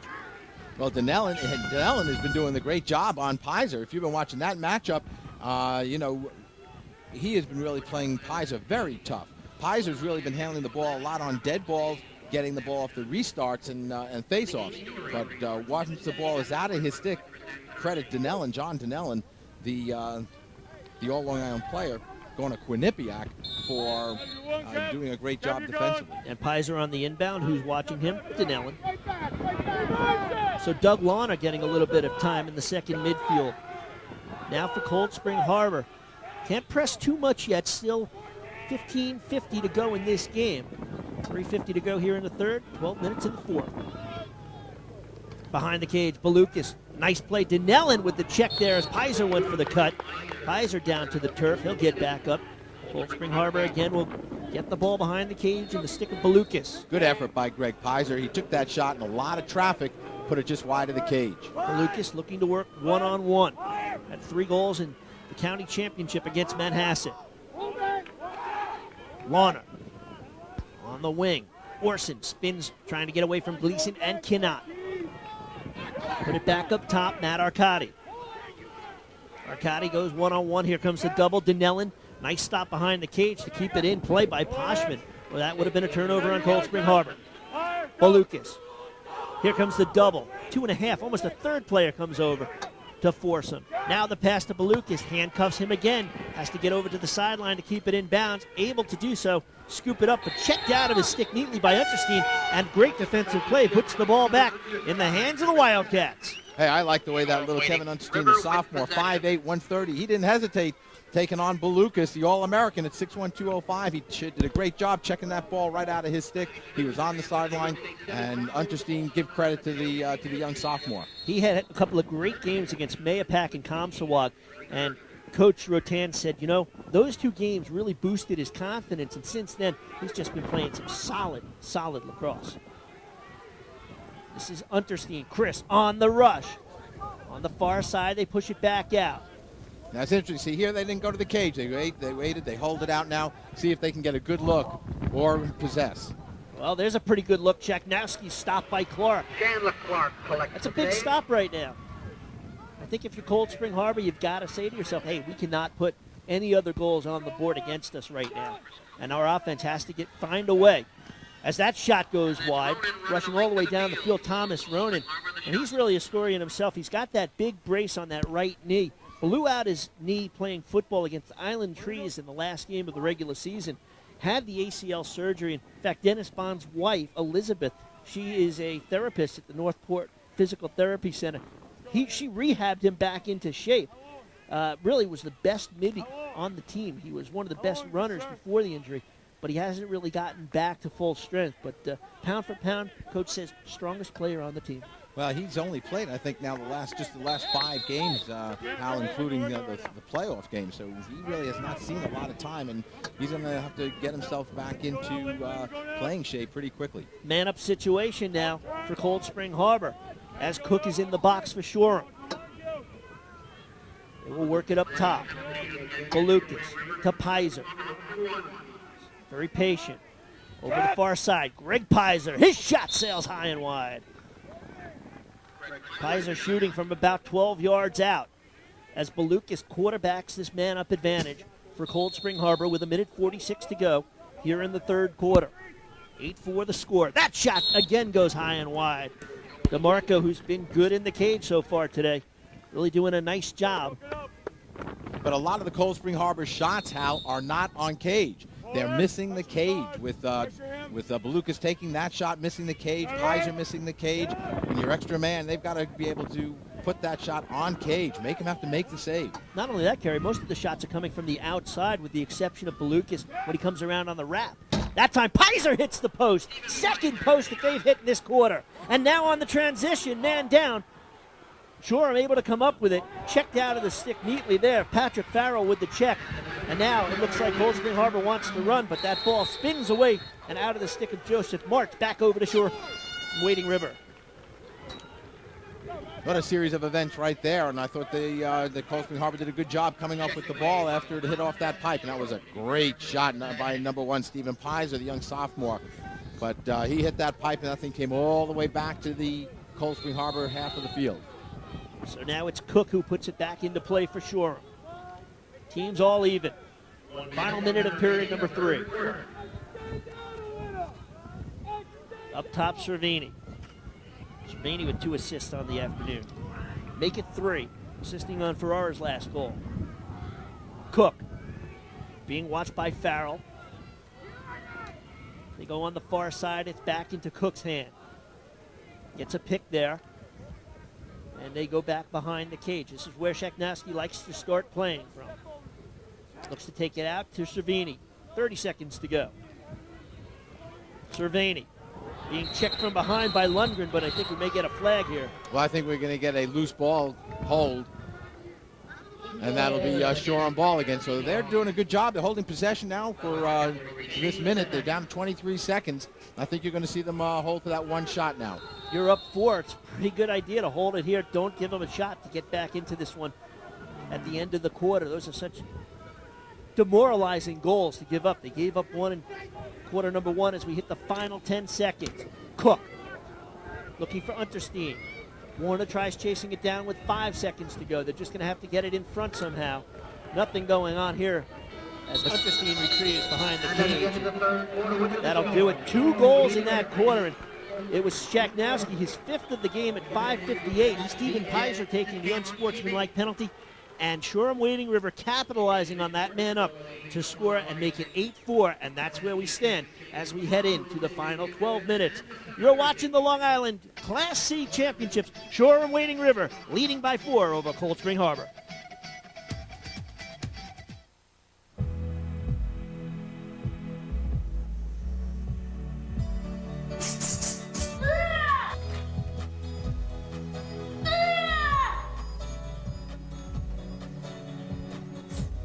Adelphi have a life on and off campus.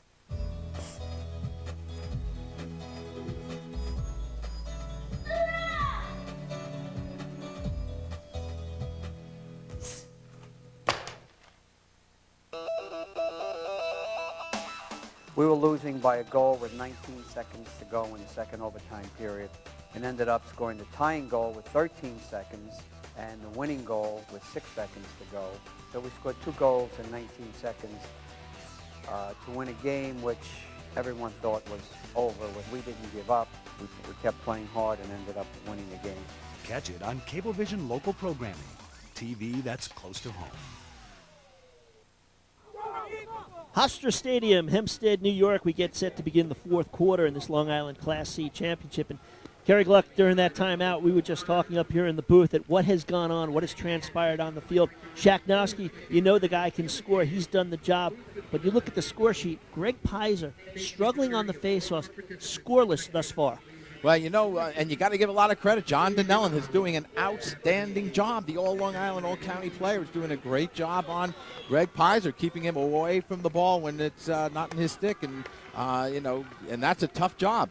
And then, you know, on the other side, you know, Belucas is going to get his points. He's got a couple tonight. But John Orson, the honorable mention All-American, you know, he hasn't stepped up in this game as yet. And I expect that an All-American is going to do that. Down to the sidelines we go, Keith Irizarry. It's a little bit of an interesting but also a sad story. On the backs of the helmets for Shoreham Wading River, they have PH, and as you can see, Patrick Hoppy in attendance today, the son of legendary coach at Brentwood, Bob Hoppy, the grandson rather. Patrick Hoppy, just 12 years old, has suffered and has been battling with cancer over the last 2 years. He's gone through numerous surgeries. Well, the team captains for Shoreham Wading River raised money and bought him numerous things like helmets and sticks. Patrick was also named an honorary captain at Southampton game in May. The players signed a ball for him, and I think this says it all about the team. Chris Cook, team captain, said, "I will never complain about another thing in my life." Back up to the booth. You know, Kerry, it's not just about a game, is it? Hey, this is the game of life. And these guys are really learning a big part of that. Yeah, Cook is just some phenomenal kid. As I said, the coach is just thrilled with the attitude that this kid brings to the team day in, day out. Carries it on in the field, carries it on in the classroom, carries it on in life. 11:25 to go. We're 35 seconds into the 4th quarter. And Cold Spring Harbor's got to get something going. Greg Pizer scoreless. Will look to take things to the cage himself. That shot blocked there by DeMarco. Save number 9 for DeMarco. DeMarco really, Kerry, has not been tested. The shots have been outside. He hasn't been screened. He's had a good look, and he's just played positional lacrosse goaltending. And a lot of the shots are wide that Cold Spring Harbor's taken high, or they're right at DeMarco, giving him the easy look. Now here they're setting up one-on-one, isolating for Pizer. Denellen right on him. And Pizer giving up the ball. And Balukas takes it, rolls to his right. That shot deflects off a stick in front. Balukas able to pick up the ground ball up front of Kevin Unterstein rather. That pass across. Steven Pizer scores! Well, they've cut it to 3 on Steven Pizer's 22nd of the season, and now it's 8-5. You know, give credit for Steven Pizer taking that shot. He hit it well, took that right-handed shot. He was nicely open, had a great look at the cage. But don't forget, Joe Balukas under pressure. Here he is. Look at Joe Balukas on the near sideline, has his head up and finds Pizer on the weak side, which allows him to get that time to take a look and then get that fine shot. So give credit to Pizer, but you got to give Balukas a lot of credit for picking him out, finding him on the weak side. Well, this is what they needed. They needed a goal quick. Minute 19 here into the fourth. They cut it to 3. Big face-off here. Pizer. And that ball scooped up. And it'll go to Lundgren. Lundgren with the long stick gives it to Balukas with the short pull. That shot goes high. Boy, that could have turned it around real quick. Now, Balukas put that shot up high. I'd like to see them take the overhand bounce shot. I haven't seen a lot of that. Balukas' shots and Pizer's shots are all been high shots. Both Greg and Steve have been shooting high. Now it's Balukas being watched by Guapone with the long pole. Guapone with a nice stick check. You can hear it clearly with our great audio down on the field. What a check by Guapone. Ball back over to Shoreham Wading River. Mike Guapone did a great job on that, is right. How he created the turnover. Give the ball over to Shoreham. Now, if you're Shoreham, you've got to continue to play the game that you've played through the first 3 quarters. You know, being fresh in their minds, they're basketball fans, the New Jersey Nets up 21 points. Looks like they've got the game in hand. Did not take it to the Celtics in that game. And I'm sure that they watch things like that. Now the timeout will be taken. No, it's an offside. Unforced error for Shoreham. They go offsides. That'll give the ball back to Cold Spring Harbor. You can feel a little bit momentum now starting to shift over to the Cold Spring Harbor side. You know, if Cold Spring Harbor is able to put one more on the board to cut it to 2, you have to wonder just how tight those sticks might be held in the hand of the players of Shoreham Wading River. Neither team's ever won a Long Island championship. One of them will today. Pizer goes to the left hand. Pizer, that shot deflected again. And Denellen gets a stick on that shot. Good hustle by DeMarco. He gets the ball back, hustling out of the cage. But Denellen gets a check on Pizer's shot, and that didn't have a lot on it. He's driving to his left for a lefty shot, and Denellen gets a little check on that. DeMarco's 6'1", 175. He's a junior. His second year with the club. On the ride, Balukas forces DeMarco, able to get it up to Denellen. Denellen finds Unterstein. Chris Unterstein with 1 goal today, is 48th of the year. Being spotted there by Ronan. Look to go behind the cage. Shaknowski, who's got 5 tallies today. He'll work one-on-one against O'Connor. Knocked down by O'Connor. Gets back up. Shaknowski on the cutter looking for Ferrara. But it goes to the turf. Picked up by Warner. Sends it back out to Cook. He got Shaknowski with the short stick behind the cage. I think you're going to see Shaknowski look to go to the cage anytime that happens. And he's being marked right now by the short stick. And look again, Unterstein also now has the short stick on him. So I think we're going to see Unterstein control the ball a little bit. That is Ronan. Time continues to tick off the clock. 8:35 to go here in the fourth. Unterstein on the cut, and they score! Unterstein finding the man coming in from the side, Ferrara. The patience that they continue to show on offense. Well, what Unterstein does so nicely, he's changed the direction. Look at it, there it is. He's got the change of direction. Look at the defense. Everyone's moving with Unterstein. And look how wide open Ferrara is on the weak side. The whole defense shifted towards the ball as Unterstein drove to the right side of the cage, opened up the weak side for Ferrara. Good look by Chris Unterstein. He had the short stick on him. You knew he was going to look to take it to the cage. So now they get that lead back up to 4 at 9-5. Third goal of the game for Ferrara. On the face-off, Pizer can't come up with that one. It's a long pole here. Denellen taking it into the offensive zone. It's Chris Unterstein.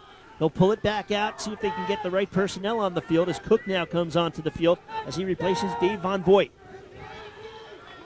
Now, patience is a virtue right now if you're Shoreham Wading River. 4-goal lead, 8 minutes to go. Possession. And now Cervini has the short stick on him.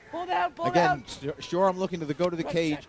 Whenever their players have a short stick on them, they take them to X behind the cage, survey the situation, and see if they can attack. Actually, it's 18 Pat O'Neill, I believe, on the field. Nope, that is Cook. My mistake. 16, not an 18. They go behind the cage, bring it back out. Ferrara, 3 goals today, 27 on the season. Shaknowski over to Cervini. Cervini looks for the shot. That's deflected. And it goes out of bounds, and they do keep possession. Good play there as number 11, Joseph March, was trying to get to the ball to beat the defender, but a double screen set up, and the ball never touched anybody, and Shoreham gets possession again. Intelligent play right now by the offense for Shoreham Wading River. Unterstein to Cook. Playing man-on-man, Cook evades the first one. Cook to the cage, he scores! Where was the defense as Chris Cook goes to the cage and picks up his 16th goal of the season? Well, again, what happened was Chris Cook got picked up by the short stick, and as soon as they saw the short stick, you'll see it right now in your replay. Here's Chris Cook. He's beaten his short stick, takes the hit at the end by number 1, Stephen Pizer, buries it in the back of the net, and it's a 5-goal lead right now for the Wildcats. So Cold Spring Harbor had cut it to 6-4 on the goal by Balukas at 8:59 of the second quarter. But since then, Shoreham has run off 4 of the last 5 goals and now lead by 5.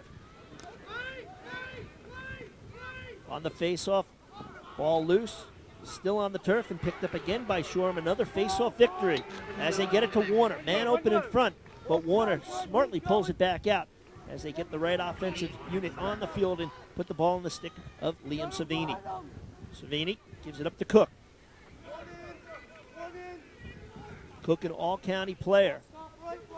Time now down to 6:40.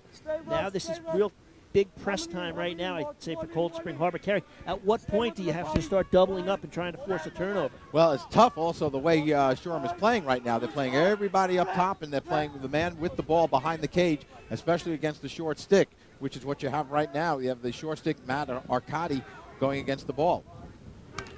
Nice check move, and Pizer with the check, and Pizer will scoop up the ground ball and lead the rush for Cold Spring Harbor. Trailing by 5, 6:10 to go. They get it into Balukas. He shoots, he scores.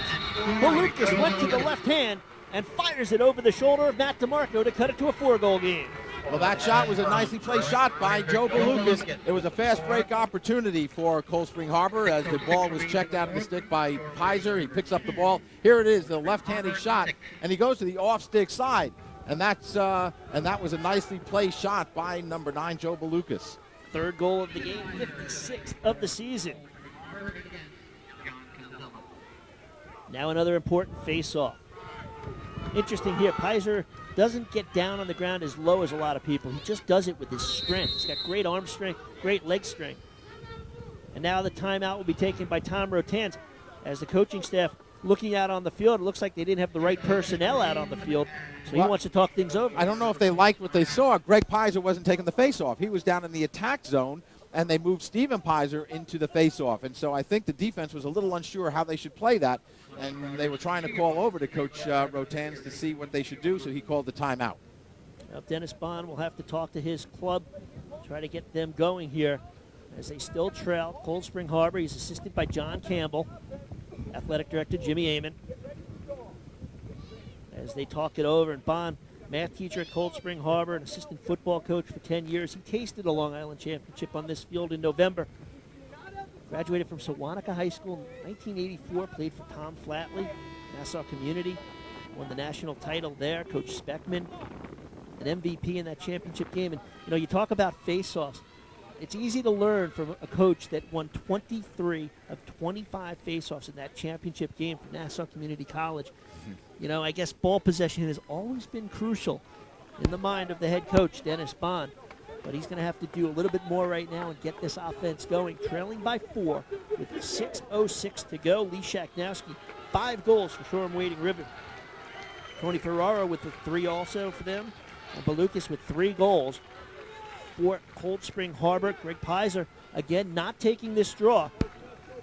This is the Shoreham Wading River's second consecutive appearance in this Long Island Championship. And I was going to make that point earlier, how I think that's a big factor in the way the East Shoreham players are playing. They were here last year.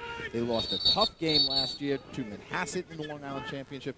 And that year of experience, I think, has helped them incredibly in this game. They say you have to have the bumps in the road before you can really appreciate what you've done.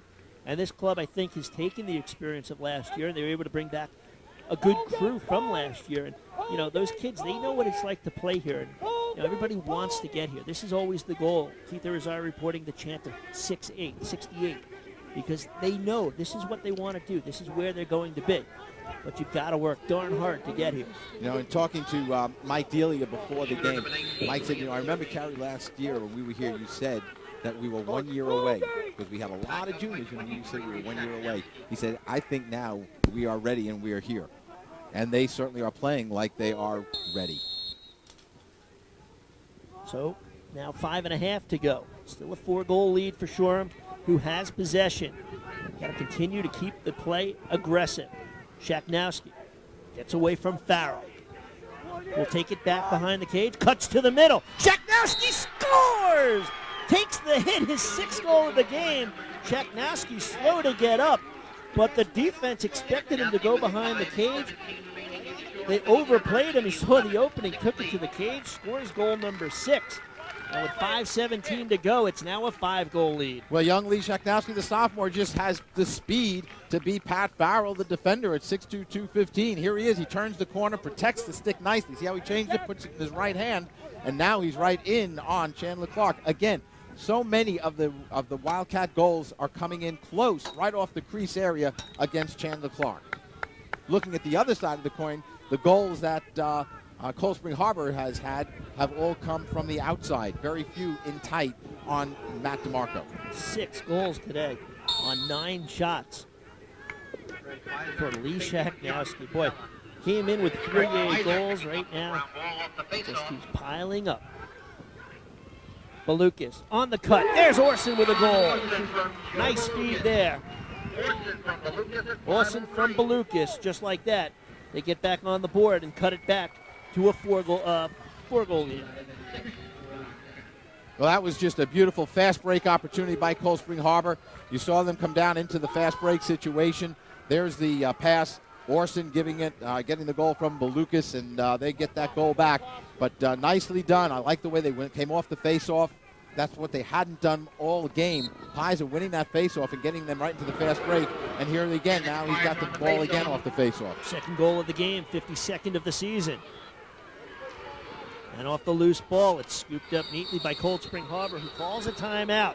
Tom Rotans smartly calling timeout immediately upon possession. And you see Chris Unterstein running out on the field, congratulating his teammates who gathered up that ball.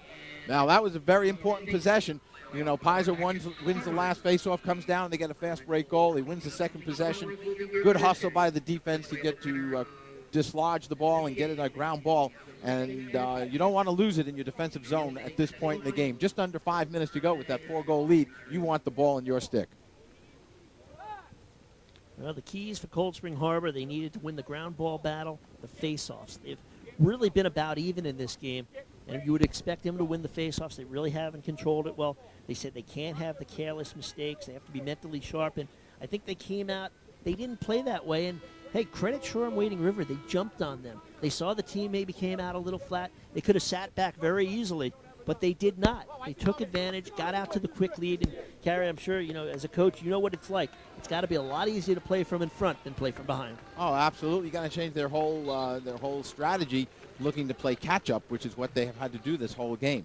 But, again, you got to credit Shoreham. They didn't come out tight. They came out strong. They made a statement early on, scoring those first 2 goals. And I think from that point on, they told Cold Spring Harbor, we're in control of this game, and they basically have been in control. The face-offs have been nullified. All right, let's check in down on the field with Keith Irizarry. Hal, Carey, Cold Spring Harbor allows only 5.3 goals per game. With 4:50 left, they've given up 11. Another stat for you, it's the first time the Seahawks have allowed double-digit scoring against them. Back up to you. Yeah, a team like that, you're going to have a bad game now and then. as we see the goaltender, DeMarco, taking it to the cage. DeMarco in front of Savini, scores! DeMarco with the assist. You don't see a goalie get an assist too often. That is a deflating goal for Cold Spring Harbor to give up. Unbelievable. You know, that just shows some confidence, too, in DeMarco, that you can come out of the cage, go the length of the field. He actually had a shot there, but you know what? He was passed it up. unselfish. He gave it to Savini. He says, I'll give it to the short stick. I'll tell you, though, we said earlier in the pregame that DeMarco likes to come out of the cage. He's exciting, and he gets him right into transition. Well, you don't see it any better than more that. Transition than that, huh? 63rd goal of the season for Cervini, who's been a feeder and now finally gets to finish it off. And, boy, that's just the icing on the cake there for DeMarco, I think. And the ground ball for number 8. On the face-off, Mark Lundgren trailing by 5. A timeout will be taken now by Dennis Bond. Wow. You know, it's strange, Kerry. You know, when you sit up here and you watch what's going on, you take your eye off the field for a second, and then you look up and you see the big net and the stick and the goaltender going down the field, and really an unselfish play. And you say, am I seeing right? Am I seeing correctly? Am I seeing the goalie attacking the cage? It did kind of catch me just for a second. You know, you look at it and you think, well, maybe he's out of his cage on his own in his own cage. But he went all the way down the field, and, you know, Cervini, who leads the team in goal scoring, gets his first of the game. And Shoreham right now 4:23 away from advancing to the Downstate Championship Thursday, June 6th. They will take on the winner of Somers and Queensbury. Somers from Westchester area, Queensbury from the Albany area up in Section 2. Section 1 obviously is the Westchester area. And then the state tournament will be played, the New York State Final, Saturday, June 8th here at Hofstra. First game at 11 a.m. So get the chance, come on out. You want to watch some of the best lacrosse action. You know, 2 years ago, Carrie, we were here. We saw Carthage play on this field. They lost the state championship that year, I believe, to Lynbrook. Had a kid on that team by the name of Mike Powell. Boy, has he blossomed. I think we know that. And let's take a look here. Look at the monitor here with Greg Pizer.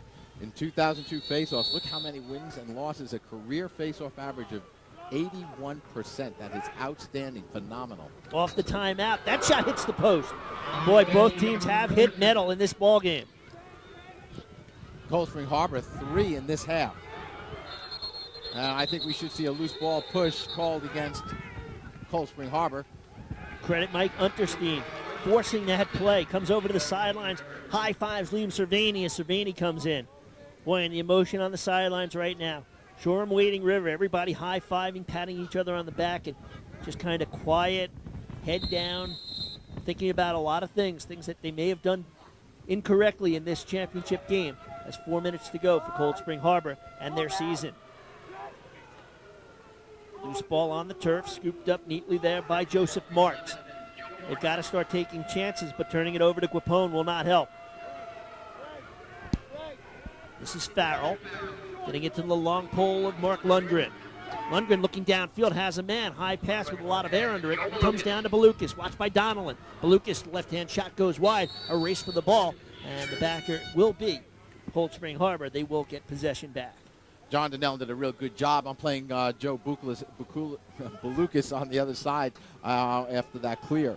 He did what I liked about his position is if you looked at his position defensively, he gave his hips to the corner flag, which only allowed Balukas to take it to the outside, not allowing him to come inside. And Balukas has had a heck of a game. 10 shots, 3 goals, 2 assists, 5 points in this championship game.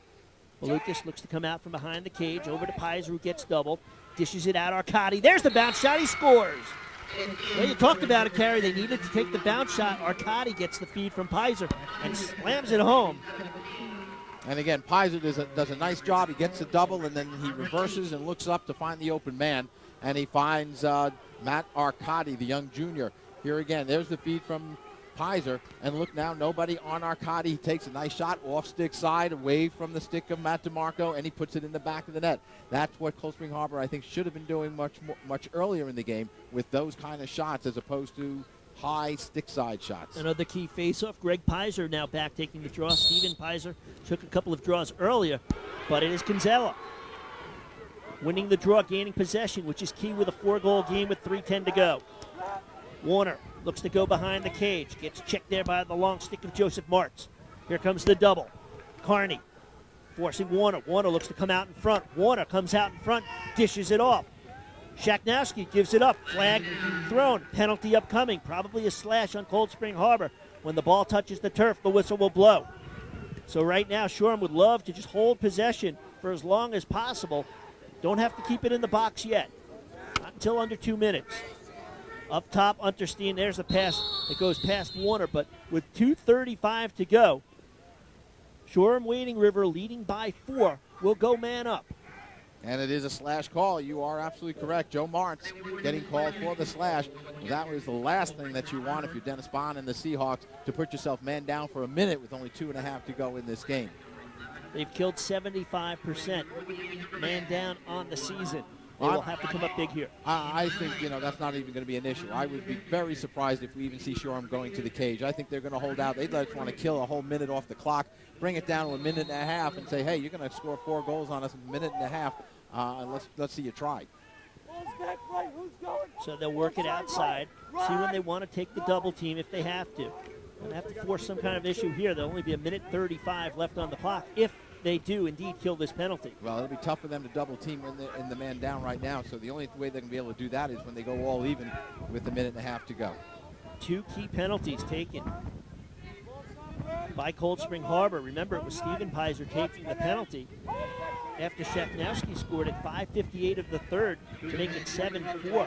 A late hit, unsportsmanlike conduct penalty, and on that man up, Tony Ferrara converted from Cervini at 6:42. So those 2 goals, the only 2 goals of the third quarter, just 44 seconds apart, opened it up to an 8-4 lead. And it's just been more of a battle since then for Cold Spring Harbor, who get the turnover. It's Ronan with a minute 40 to go. 5 seconds left in the man-up situation. Ronan, as the teams are now even up. Forced from behind Ferrara, who's played a great game. Ferrara, as the coach says, the smartest player on the field. Boy, there's nothing like having a kid who can run, who can coach, who can play, who has the skills out on the field late in the game. Well, that's the guy you want, because that's the guy you know you can count on in these in the late final moments, especially in a tight game. So they'll try to set something up quickly. Orson behind the cage to Balukas. Balukas with 3 and 2 today. Balukas swings in front, wraparound shot. And now the battle for the loose ball, and it looks like Cold Spring Harbor's just going to get there. Boy, that was close. Good effort there, by Cold Spring Harbor. That's Mike Unterstein, the young sophomore, the twin. Great effort. You're absolutely correct. Forced the Cold Spring Harbor player to really hustle that end line. Down to 1:15. There's a shot again. Carry up high. They've got it back for Matt Arcadi. Clock with 9 saves on the afternoon. High and on the stick side. So if you're going to put that ball up high, put it off stick. At least make that goal. You have to make his save to the off stick side. Balukas starts it up again. Watched by Guapone, who's played a quiet but solid game on defense for Shoreham. Pass knocked down by DeMarco as the pass went to come out front. DeMarco put the big paddle up and was able to intercept. Down to the final 55 seconds. A little bit of a late hit there. Greg Pizer laying some, what would it be, titanium these days, Kerry? What's the makeup of the sticks these days? Titanium for some of them, for sure, but that was a late hit. But more importantly, the push, which will give the ball back over to Shoreham as we draw in under 1 minute. This game, I think, is in the books for the most part for the Wildcats. A great season. 2 teams that came in 18-1, both looking for their first Long Island title. And it looks like Cold Spring Harbor is going to have to wait 1 more year. They will lose a couple of key players. Boy, you're going to lose Joe Balukas. You're going to lose Greg Pizer. You're going to lose John Orson. So a little bit of a rebuilding year next year maybe for Dennis Bond, but some of the underclassmen might step it up. But to go 18-2, no shame in that. They come away with a county title, their first since 1979. But all the accolades to Tom Rotans and the Shoreham Wading River Club, a flag thrown. When the ball hits the turf, the whistle will blow. And Tom Rotans and Andy and Mike Delia, and the way the program has grown out in Shoreham, Paul Gansey, the JV coach from Levittown, an All-American at UMass, coaching the JV. And really the community has gotten behind it. Here's a school that only has 145 graduates, and they've got about 50 kids in the 3rd grade that are playing. So the program building up strength, and they're going to top it off today with the Long Island Championship. But the Long Island Championship will be done. 2 more obstacles ahead. Thursday, the Downstate Championship. Winning breeds success, and it breeds the support of the underclassmen, and that's so important. Back out front, that gets by Pizer in the final 10 seconds, and they are whooping it up on the sidelines, ready to pounce on the field in 9 seconds. That pass tells you how the game went for Cold Spring Harbor. Extra man throwing the ball away. And yes, you are correct. Shoreham already starting to celebrate on the side. And watching on the sideline, that you're jumping up and down. You got to watch the young guy. That's the little guy on the sideline. Tom Rotan's son, jumping up and down also. And today's his birthday. What a way for him to celebrate. And happy 9th birthday to Tommy Rotan's. 2 seconds. 1. Shoreham, Wading River. The Wildcats capture their first Long Island Class C championship by the score of 12-8. Let the celebration begin. Class C, the Shoreham Wading River Wildcats. And Tom Rotan's getting congratulations on the sidelines. Boy, what an emotional time for Shoreham Wading River to celebrate this championship, led by Lee Shaknowski, 6 goals as they improved to 19-1. And Carrie, you know, as big of a celebration as it was, look how quickly they formed the line to shake hands. I think, you know what, enjoy it. Shake hands, enjoy it a little bit more, but there's still work to be done. That's right, and we'll enjoy it after we shake our hands as well. And it was a well-played game. I liked the way they approached this game. They were coached very well. Tommy Rotans and Mike Deary did a great job in preparation for this game. Cold Spring Harbor had a great season. Very much to be proud of their accomplishments over the course of this year. And at the end of the line, Greg Pizer being consoled by Dennis Bond, the last player to shake hands on the sideline. But this one's in the book. One Long Island championship has been determined as the Shoreham Wading River Wildcats capture the Long Island Class C championship with a win over Cold Spring Harbor. The gazelle-elephant, the platypussycat. The race to create such magnificent animal hybrids is extremely competitive.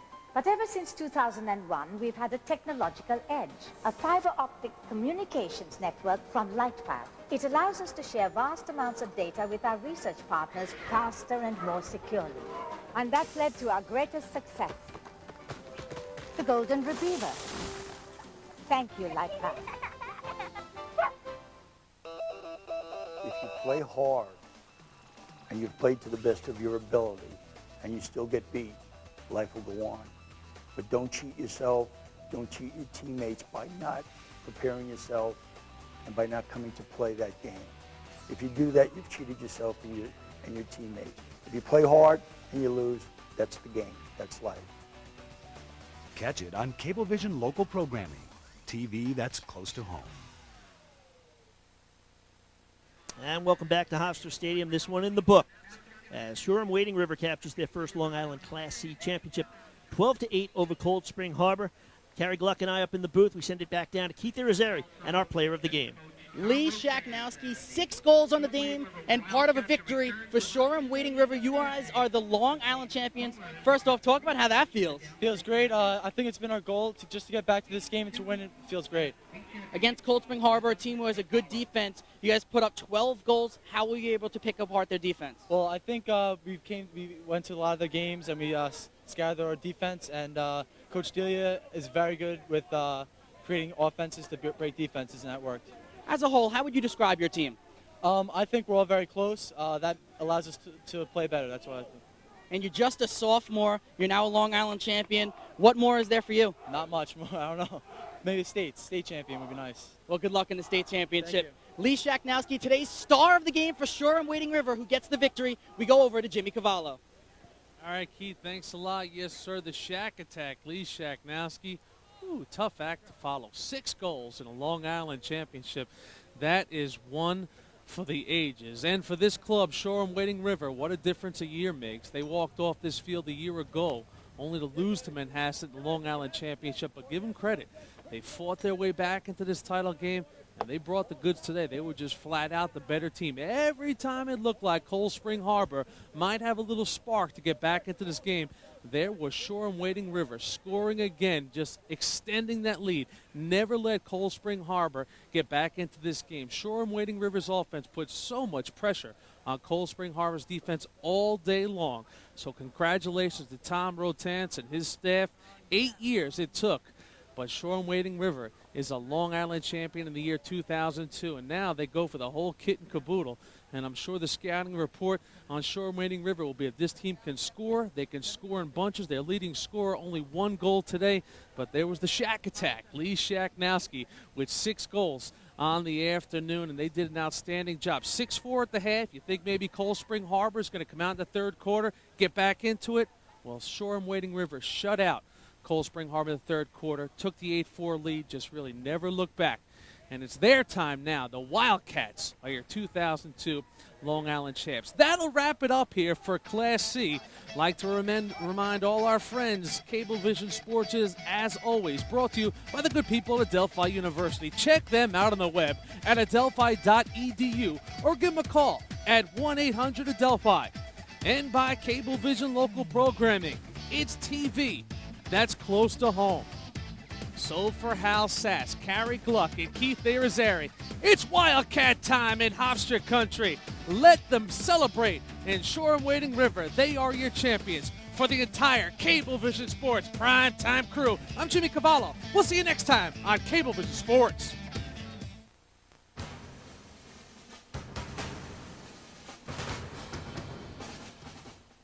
If you think you know sports, then you should see Real Sports, with the best reporters in the field, bringing you a side of sports you won't